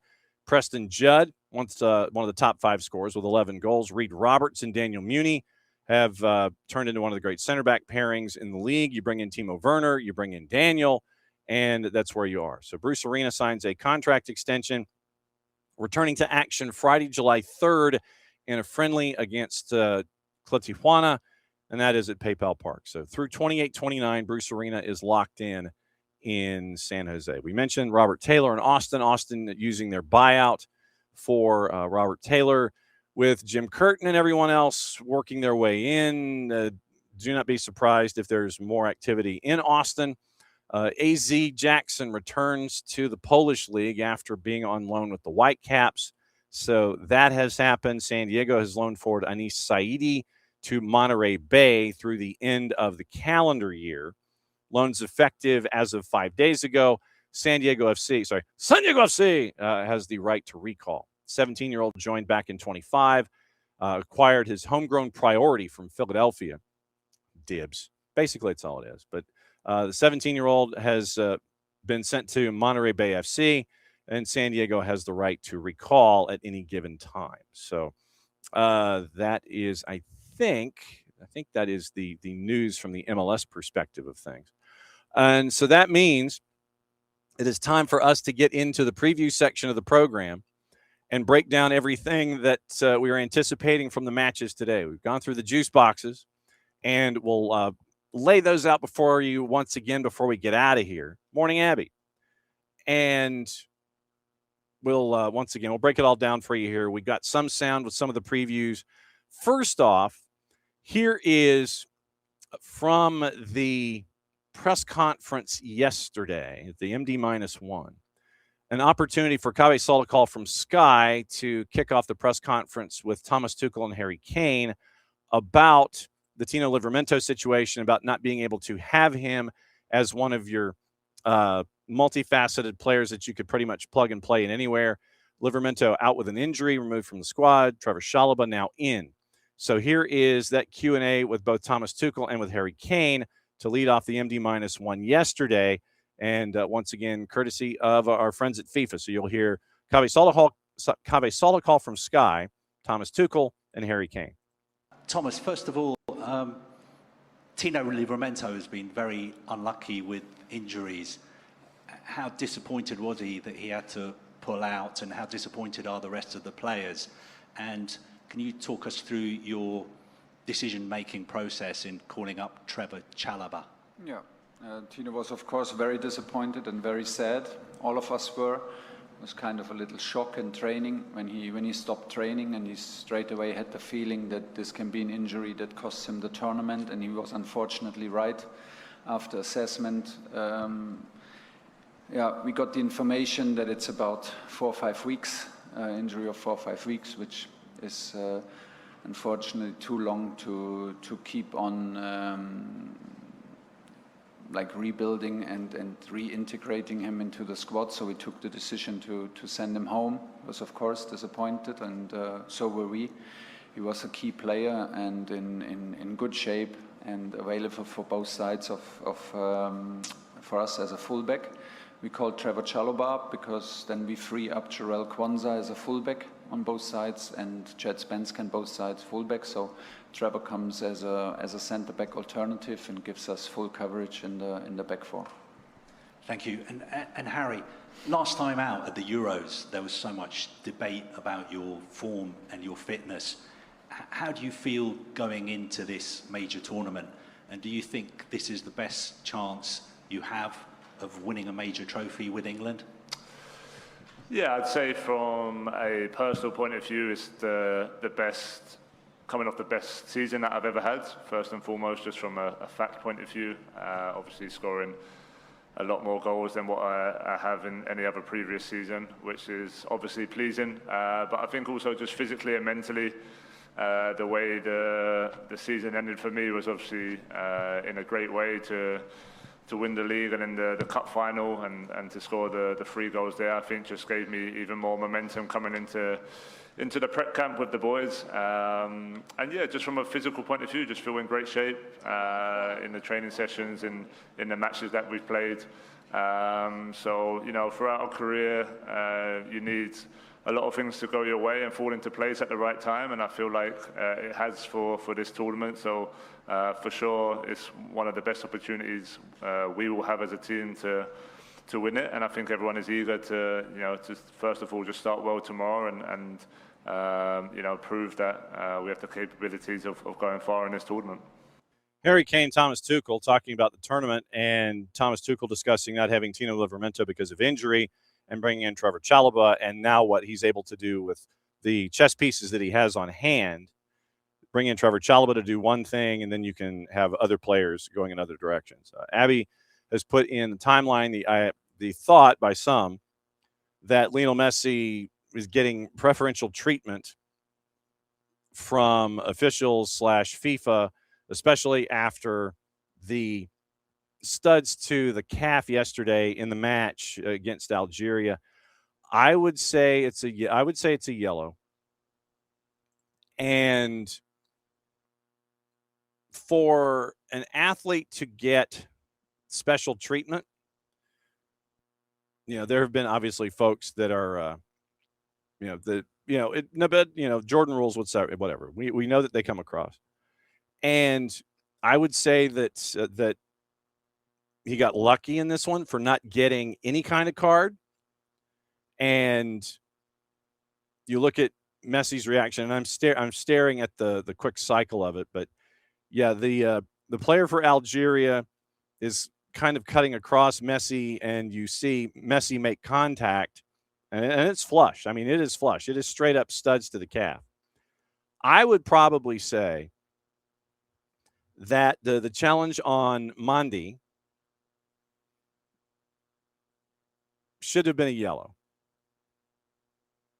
I think it should have been a card. Mandi was kind of going sideways.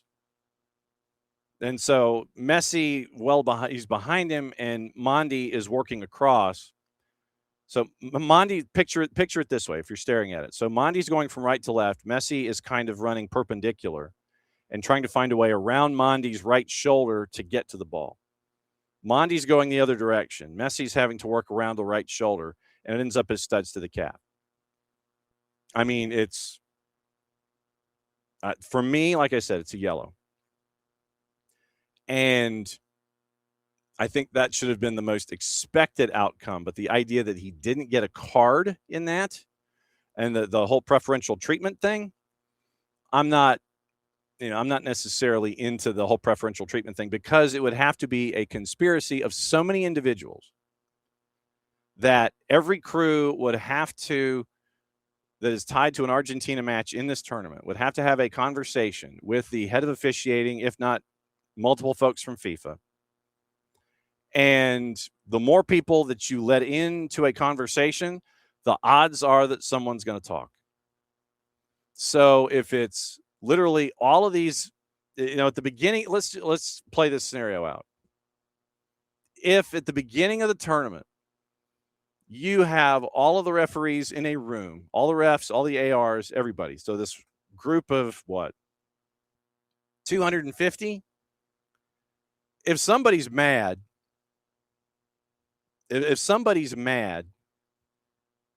at whatever, for whatever reason, then you are going to end up with someone talking at some point. Well, yeah, we had a meeting. When we had our all hands on deck meeting, they told us this. That's too many people under one theoretical roof to sit there and all agree to preferential treatment. Hey, if you get a Messi game, hey, if you get a Cristiano Ronaldo game, lay off. Because then someone at the end of the tournament, or even in tournament, if they feel aggrieved for one reason or another, they're going to talk about it, and they're going to sit there and go, well, we were told. That's too many people under one roof for something like that to be the case. Should have been a yellow because of what Messi was trying to do. Like I said, studs to the calf. For me, that's a yellow. He got lucky. So, Abby, it was the same crew that did the World Cup final 4 years ago. Yes, it was. I think Simon Marciniak was downstairs. I think it was, or Simon Marciniak was attached to it. I think he was the VAR upstairs.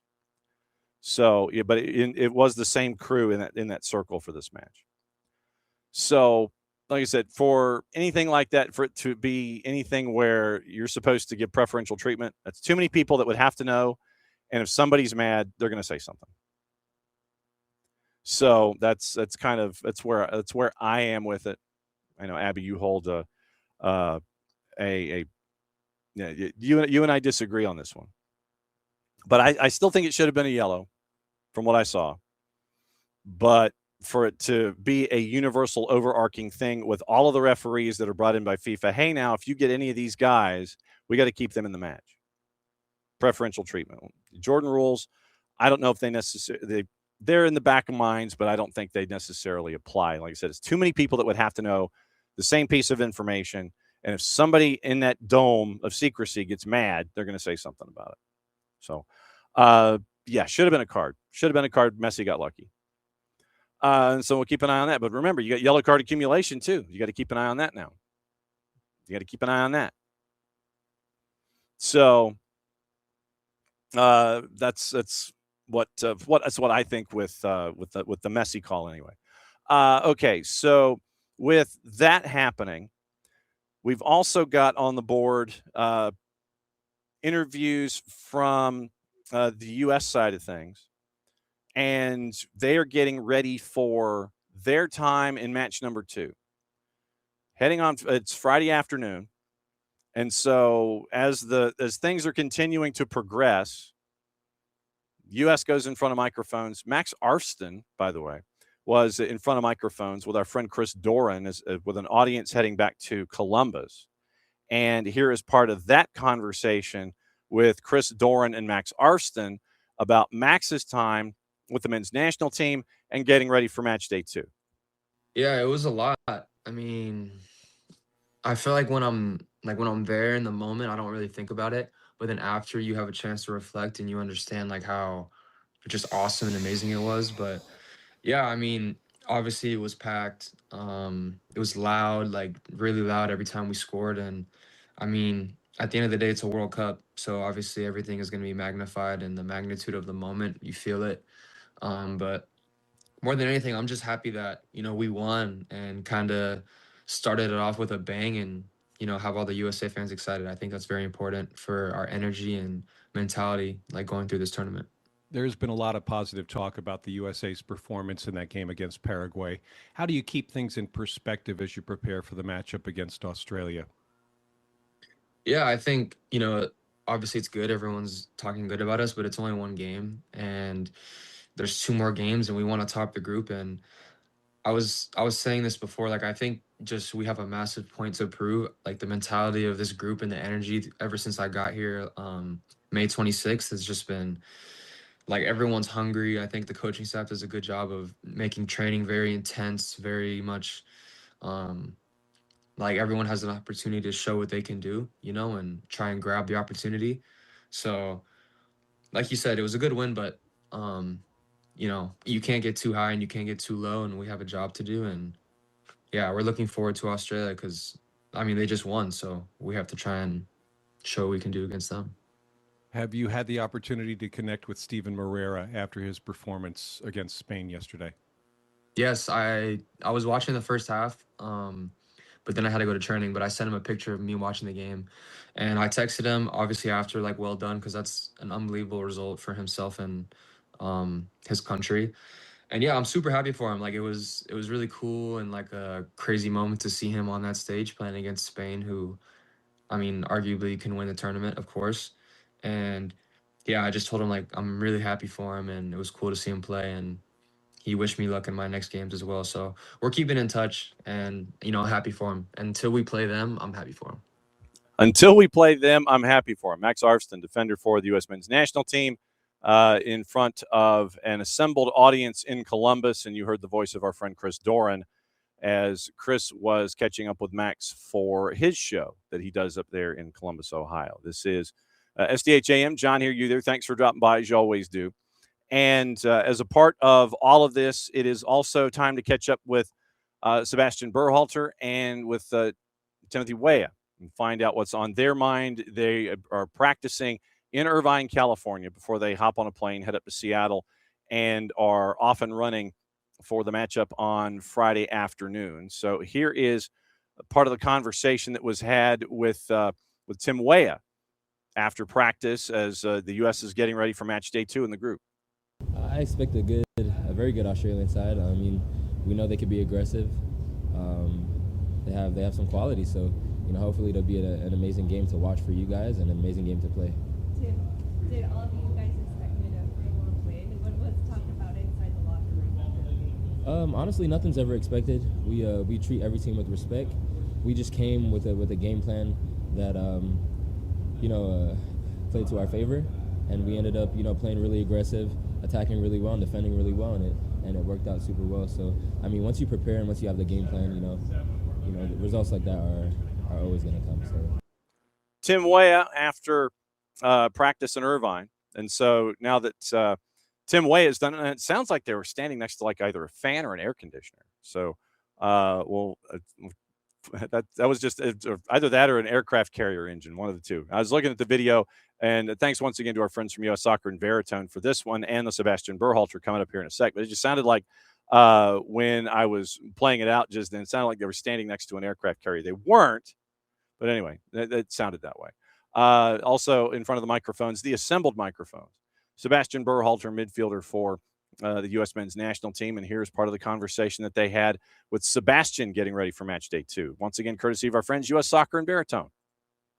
Yeah, he was at the game and just going up in the stands, which was awesome, just seeing his face. 4 years ago, I was waiting for him to come up in the stands, and now, he's waiting for me to come up in the stands. And, yeah, that was special. And, the letter was something unexpected, and that I was, just so, just when you hear words that your dad's proud of you, it means a lot. So it was a really cool moment. Sebastian, I spoke to some USA fans here today at the stadium. They say that this is the best USA team that they've ever seen, and you're ready to win the world champion, the World Cup. What would be your message to them, like maybe hold your horses, or yes, why not to drink beer? What would you tell them? Yeah, I think that's what makes us American. That attitude and that almost that confidence to believe and to believe in the team. Definitely we still have a lot more games to go and against a lot of good teams, but yeah, we want people to believe. We want people to be excited about this team. Sebastian Berhalter, part of the conversation, had in Irvine, California, as the U.S. men's national team gets ready for match day number 2. Now, on the flip side of this, we were talking with Dylan Butler about Canada, and it is interesting roster decisions that have to be made, or starting 18 decisions, or match day 18s and starting 11 decisions for Jesse Marsh. So the question was brought, and once again, this is from our friend Christian Jack. He's wondering if Canada's playing mind games ahead of the matchup with Qatar. Questions are there. It is trying to figure out, will you see Alphonso Davies? Do you change up your striker group? Should Kyle Larin start? Will Jonathan David and Ali Ahmed start? All of these questions as you get ready for the matchup with Canada in match day number 2 in the tournament, and it is a heavy day going up against Qatar. Once again, you're a minus 345 favorite tomorrow night at 6 o'clock. Qatar is a plus 1,000 dog. Your draw is a plus 475. You've got to get a result here. You don't want to leave everything up to chance against Switzerland in match day last, trying to get a point or a win to get into the knockouts. So all of those questions are being put to the fore, being put to a lot of the players when it comes to the Canadian men's national team. Here's the assembled microphones with Steven Eustaquio about match day number 2, courtesy of our friends at One Soccer. We obviously want to start this game the best way possible, something that we couldn't do against Bosnia, but at the same time, we know that we have the weapons to win, but it's going to be a hard game, like all. I don't know if he can play. I mean, he hasn't been training with us, as you guys know, so, but what I can say he can bring to the team, he can bring his leadership, which is very important for us. Obviously, you guys know Fonzie better than me. He's probably the best dribbler in this competition. He can play as a left back, as an inverted winger, as a winger, up top. I mean, he can do everything. And when he plays, it opens up everything for us. So, hopefully he can get back as quick as possible. I don't know when that is, but we're going to try to make sure that he plays this tournament. We're such a different team, and them as well. I think if you look at the group stage right now, they have the same possibilities as us to go through the group, right? So they're going to come with everything. Obviously, we all know Julian Lopetegui's experience in these types of games. It's going to be a very hard game, but at the same time, we're ready for it. We're ready for it. I think the Bosnia game was a good game for us to get confidence, to score our first goal, to get our first point in the World Cup, something that we didn't accomplish in Qatar. But at the same time, we have to deserve to be in such a stage like this, and I think we're going to do it.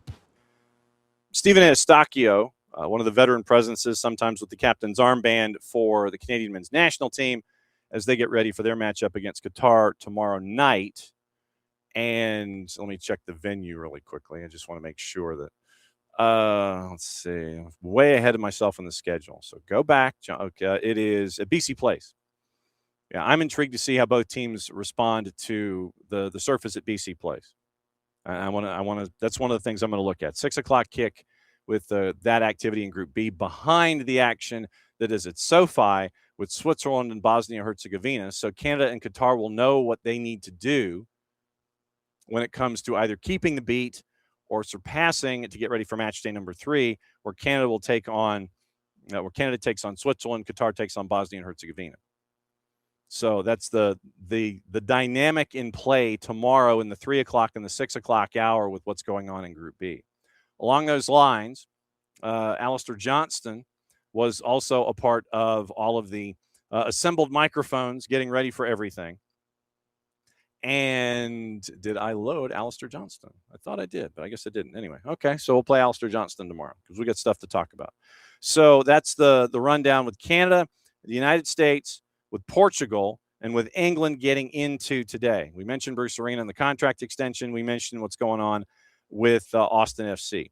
Now, getting into some of the news and stuff that is just kind of out there in the ether that we might need to know about just a bit. A U.S. group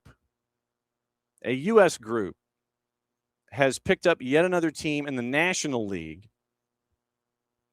of the English football pyramid.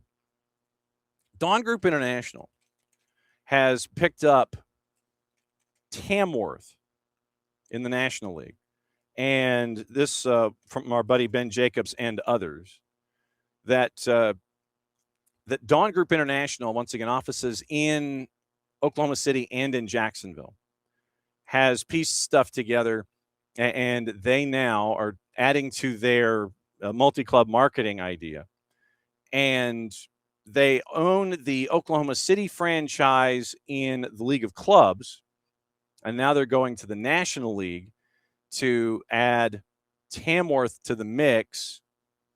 There's been in negotiations for a while. Abdullah Ashraf, confirmed as the new owner of Tamworth Football Club, paid a significant sum to take charge via U.S. firm Dawn Group International. Previous owners Bob Andrews and Steve Lathbury done an amazing job with the club over the last 40 years. Back-to-back promotions, FA Cup runs, stabilizing the club in the National League. And so, quoting Ashraf, now it's time to build on those successes, take the club to even greater heights, intending to make the dream of Tamworth playing in the EFL a reality. Dawn Group, a real estate firm, and their CEO once again driving the acquisitions. You can look on the internet and you can find Dawn Group International.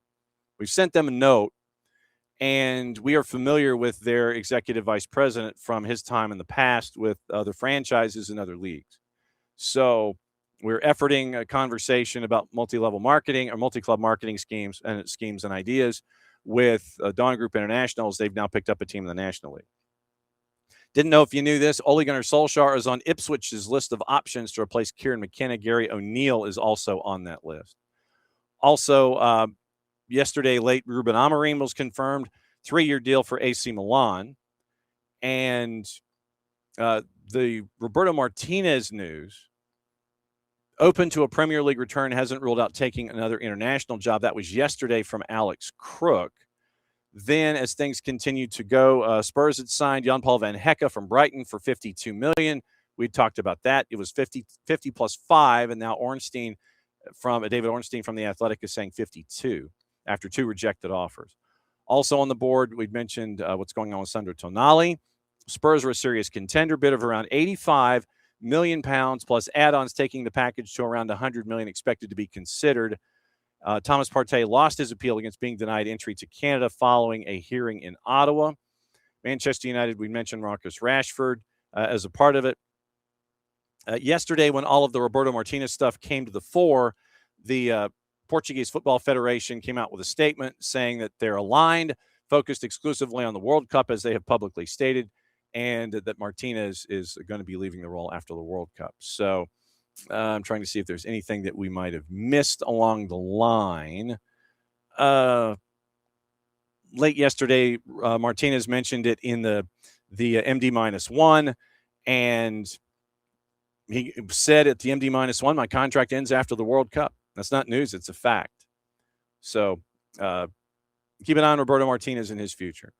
Late night last night, by the way, Ali Olwan scored Jordan's first ever World Cup goal. So have that as your piece of history going forward. The daily attendance record for the World Cup, broken.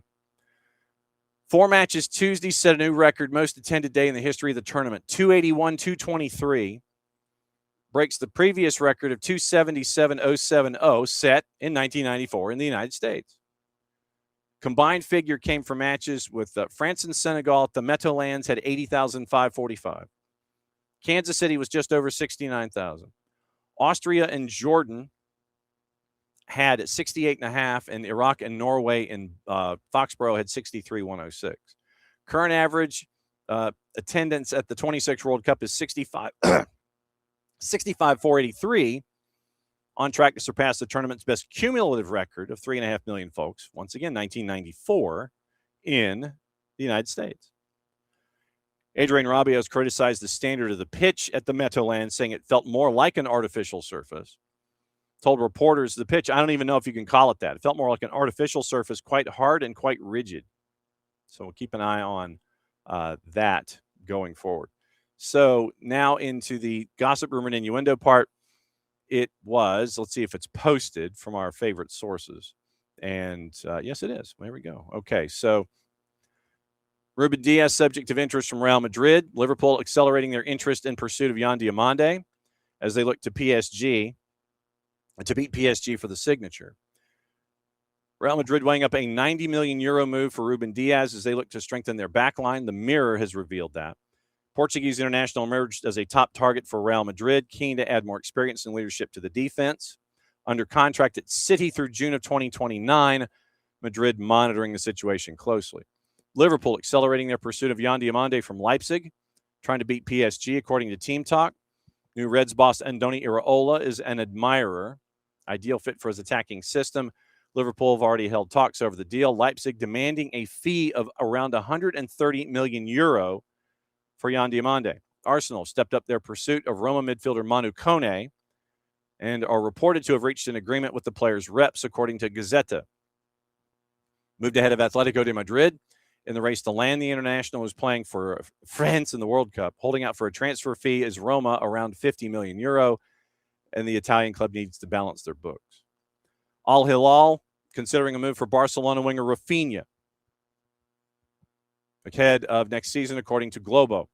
Saudi Pro League side renewed their interest in the international, aware he's unlikely to discuss his future until after the World Cup. Remains under contract at Barca. Key player in Hansi Flick's plans. Al Hilal preparing a significant offer as they continue their push to recruit another marquee attacking star. Real Madrid midfielder Eduardo Camavinga is on Internazionale's summer shortlist, according to Mundo Deportivo. France international, who is not at the World Cup, fully committed to Los Blancos. That may change over the summer as he is not in Jose Mourinho's plans. Inter President Giuseppe Marotta reported to have spoken with Florentino Perez about players at the Corazon Classic at the Bernabeu. Bernardo Silva confirmed Real Madrid 2-year deal. Lyon signed former Real Madrid midfielder Caroline Veer on a 3-year deal. Lyon were in advanced talks with the Scottish international, confirmed her departure on a free after a 4-year deal, and then we mentioned Ruben Amorim. So here's your sources. We mentioned Jan-Paul Van Hecke. We mentioned Tonali. We mentioned Rashford. Bayern Munich want to extend Michael Olise's contract until 31 after the conclusion of the World Cup. That's from Nicolo Schira. Juve demanding a transfer fee of at least 40 million euro this summer for the transfer of Andrea Cambiaso, who's wanted by Barca and Chelsea. That's from Ekrem Konur. Leverkusen and Lyon advanced negotiations for Afonso Moreira. Details need to be clarified. And the final transfer fee expected to be in the range of 30 million euro. That's from Sky Germany. Football Insider. Brighton is unwilling to meet Spurs' 60 million euro asking price for the signing of Luka Vuskovic. Sky Italy, Atalanta keen on signing Rangers midfielder Nicolas Raskin, top target for Maurizio Sarri and Atalanta. Everton exploring a potential move for Juve forward Luis Openda, which would take the form of an initial loan deal with a permanent transfer clause. That's from Football Insider. Angel Gomez from Marseille, attracting interest from Coventry and Hull. League One club reportedly open to offers. That's from Team Talk. Ben Jacobs, we mentioned Lee Han Byom, the Michelin defender, subject of growing interest from clubs in England and Germany. Fabrizio Romano, Como have opened talks with Young Boys over the proposed transfer of left-back Jawan Hajam. And then Paris FC considering appointing Liam Rosenior if Antoine Comboire leaves the club. That's from Foot Mercato. So that is the rundown of your gossip, rumor, and innuendo this morning. And obviously what to watch, where to watch it, and how to watch it is found by brought to us by our friends at Fanatis, fntz.co/soccer down here. And that link is important. Helps us out, helps them out, helps you out. You get more streaming services for the A and B leagues for a lot of countries in South America. You get TVV out of Venezuela if you want to add it. CDO out of Chile if you want to get there. Liga 1 Max Pro out of Peru. Teise out of Argentina, and their wall-to-wall coverage with Argentina has been a blast. Also, you get all the BNs, which means Middle East and North Africa are yours. European leagues are yours. all the CAF is yours as well. AFCON is there, all the qualifiers, Libertadores, Sudamericana, it's all there for you at Fanatis, fntz.co/soccer down here. Big FOX has your first two matchups today in the World Cup, Portugal, DR Congo, England, and Croatia. FS1 has the nightcaps, Ghana and Panama, Uzbekistan, and Colombia. ESPN, the mothership's going League One tonight. 9 o'clock, Madison and Fort Wayne. Fort Wayne travels to Madison with an 8-game unbeaten streak. So if you're really wanting sickos work, League One, ESPN, 9 o'clock. Telemundo's got your quadruple header. Fox O&E has your quadruple header. Peacock has your quadruple header. And that is all of the matches for today. Once again, brought to you by our friends at Fanatis, fntz.co/soccer down here. So once again, today, let me get to this. The South Korean media have apparently have been shut out by the national team because of leaked audio. Let me see if I can find the background on this story here. So, and also checking headlines on the way out the door. So I think we're okay in that. But I'm trying to find the story having to do with the South Korean media and them being shut out by the national team because of leaked audio that came out. Hang on just a second. So I'm trying to find it. Come on now. All right. So, all right. So if I do it this way, so if I look for South Korean media leaked audio, and that was how I ended up getting there. Of course I did. According to Football Asian, the Korea Republic has boycotted their domestic media at the World Cup after alleged derogatory remarks made about Captain Son Heung-min were leaked online. The controversy began after a mic conversation mocked the star's military service. South Korea got the win over Czechia. They get Mexico June 18, South Africa June 24. According to Football Asian, the Korean Football Association issued an official statement condemning its domestic media after a leaked mic conversation revealed derogatory remarks about Captain Son Heung-min. Took place during an open training session where Son was seen running slightly away from the main group. Conversation had a reporter mocking Son's exemption from mandatory military service, and it was heard on the mic, quote, "He didn't even properly serve in the military." Reporter appeared to mock Son Heung-min's 3-week basic training stint, commenting he was exempted from serving 21 months in the military, legally earned his exemption after leading South Korea to a gold medal at the 2018 Asian Games. Led to widespread criticism of domestic media, boycotting any media interaction. After the win from Czechia, Son Heung-min did not interact with media at the mix zone. Secretary of South Korean FIFA World Cup press corps has resigned amid a clash with the team as well. Corps has accepted full responsibility after the breach of ethical regulations and overall breakdown in relations. Another scheduled interview with midfielder Hwang In-byum was also canceled back on Sunday. Reporters mentioned scheduling conflicts, allegedly, although it appears to be a part of the boycott of the KFA and the national team players. So neither side likes the other, and neither side's going to be getting any kind of sound whatsoever when it comes to the Korea Republic and the national team. So that's kind of that's where that is. Multi-club marketing and multi-level marketing, is it the same thing? No, because multi-level marketing means that the folks at the top of the pyramid are getting all of the spoils, and if you're below that top level in that pyramid, and this is how I know, because I did new skin when I was in college, and I was not good at it. And I had two people approach me to do MLMs. I said, sure, but I'm not good. So everything that you think you're getting from me will end up just not going very well. And I was right. But the second and third level clubs that would be a part of this is like you have the parent, and then you have like if it's City Football Group, say, then you've got CFG, you've got PSG, Manchester City, you've got everything that goes down from there. So it is interest, but the pipeline helps you going up. And you're not, if you are a good multi-club, if you're a good multi-club organization, if you're in a good MCO, then you're going to continue to reinvest at the bottom to help things at the top. In an MLM, you're doing all the work on your own, and whatever happens, happens. If nothing happens, then no one benefits. So it's MCOs and MLMs are a little different. So that was New Skin and Herbalife down here to wrap things up.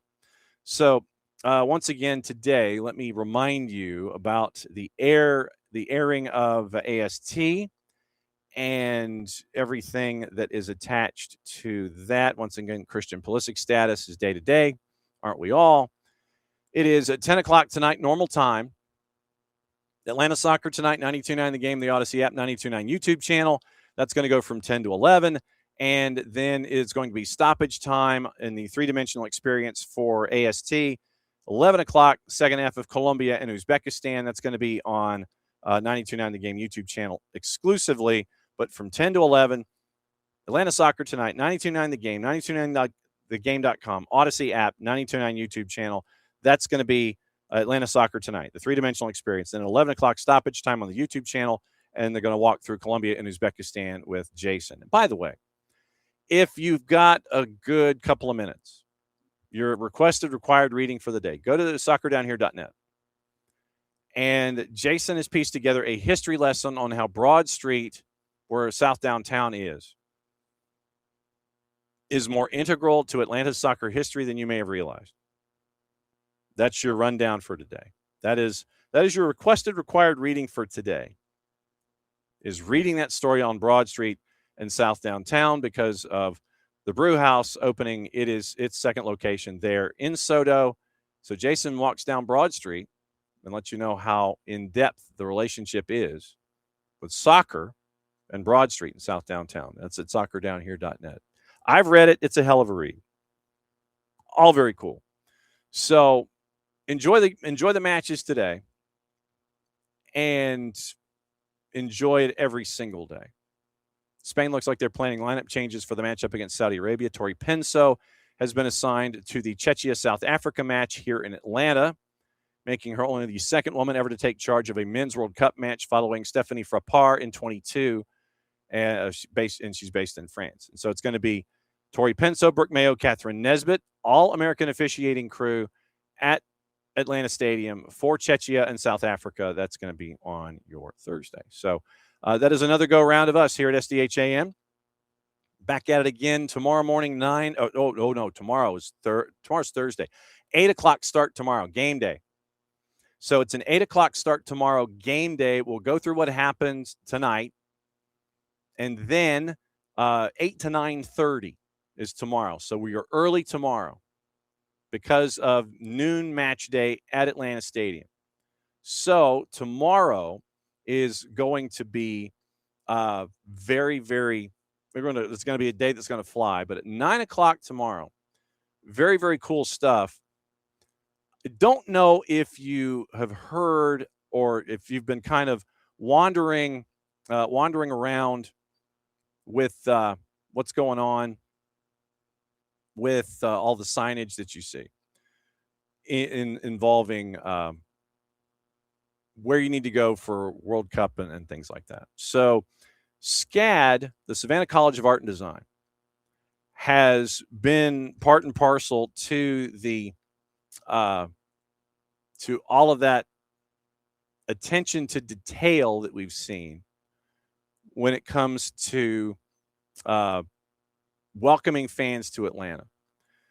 Savannah College of Art and Design partnered with the host committee, the chamber, and the city to develop the wayfinding campaign, the art activations, and the social media strategy to support the matches here in Atlanta. 200 students and alumni from SCAD, from a lot of the top-ranked degree programs, contributed to initiatives with the host committee, interactive art, panoramic campaigns, integrated technology. And so it's about last mile wayfinding, murals, art installations, all that stuff. We're going to catch up with SCAD tomorrow and find out about this, what it took to get from farm to table, basically, and what the response has been like. And so we are going to catch up with folks from SCAD, and it's going to be really cool to get the lowdown about the campaign and the feedback and all this. Our Associate Chair of Graphic Design, who is the faculty lead on the SCAD project, Sam Eckersley, is going to join us at 9 o'clock tomorrow. He'll be our interview before we get you into news of the day and get out by 9:30 so we can head down to the stadium. So Sam Eckersley, SCAD's Associate Chair of Graphic Design, the faculty lead on all the signage that you're seeing and all the campaigns that you're seeing. He's going to be on with us at 9 o'clock tomorrow morning, and we're going to break it down. So tomorrow is early, 8 to 9:30. Then we're going to Atlanta Stadium, and we're going to catch up with the match there with Brooke Mayo, Catherine Nesbitt, Tori Penso as your main ref crew there for that match. So that's tomorrow. And then we have Friday getting stacked. We've got guests early. And then 10 o'clock hour at 10:30 and 11. We're going long on Friday. 10:30 on Friday is going to be Nico Moreno. 11 on Friday is going to be Nino Torres, since we can't talk to them on Thursday. So we're going long on Friday to make up for the 8 to 9:30 on tomorrow. So that's the rundown for that. Keep you posted on anything, everything going on. Follow SDH on all your social media platforms at Soccer Down Here on YouTube, Facebook, Blue Sky, the 280 character app, TikTok, Instagram, all the places. That's where we are because much like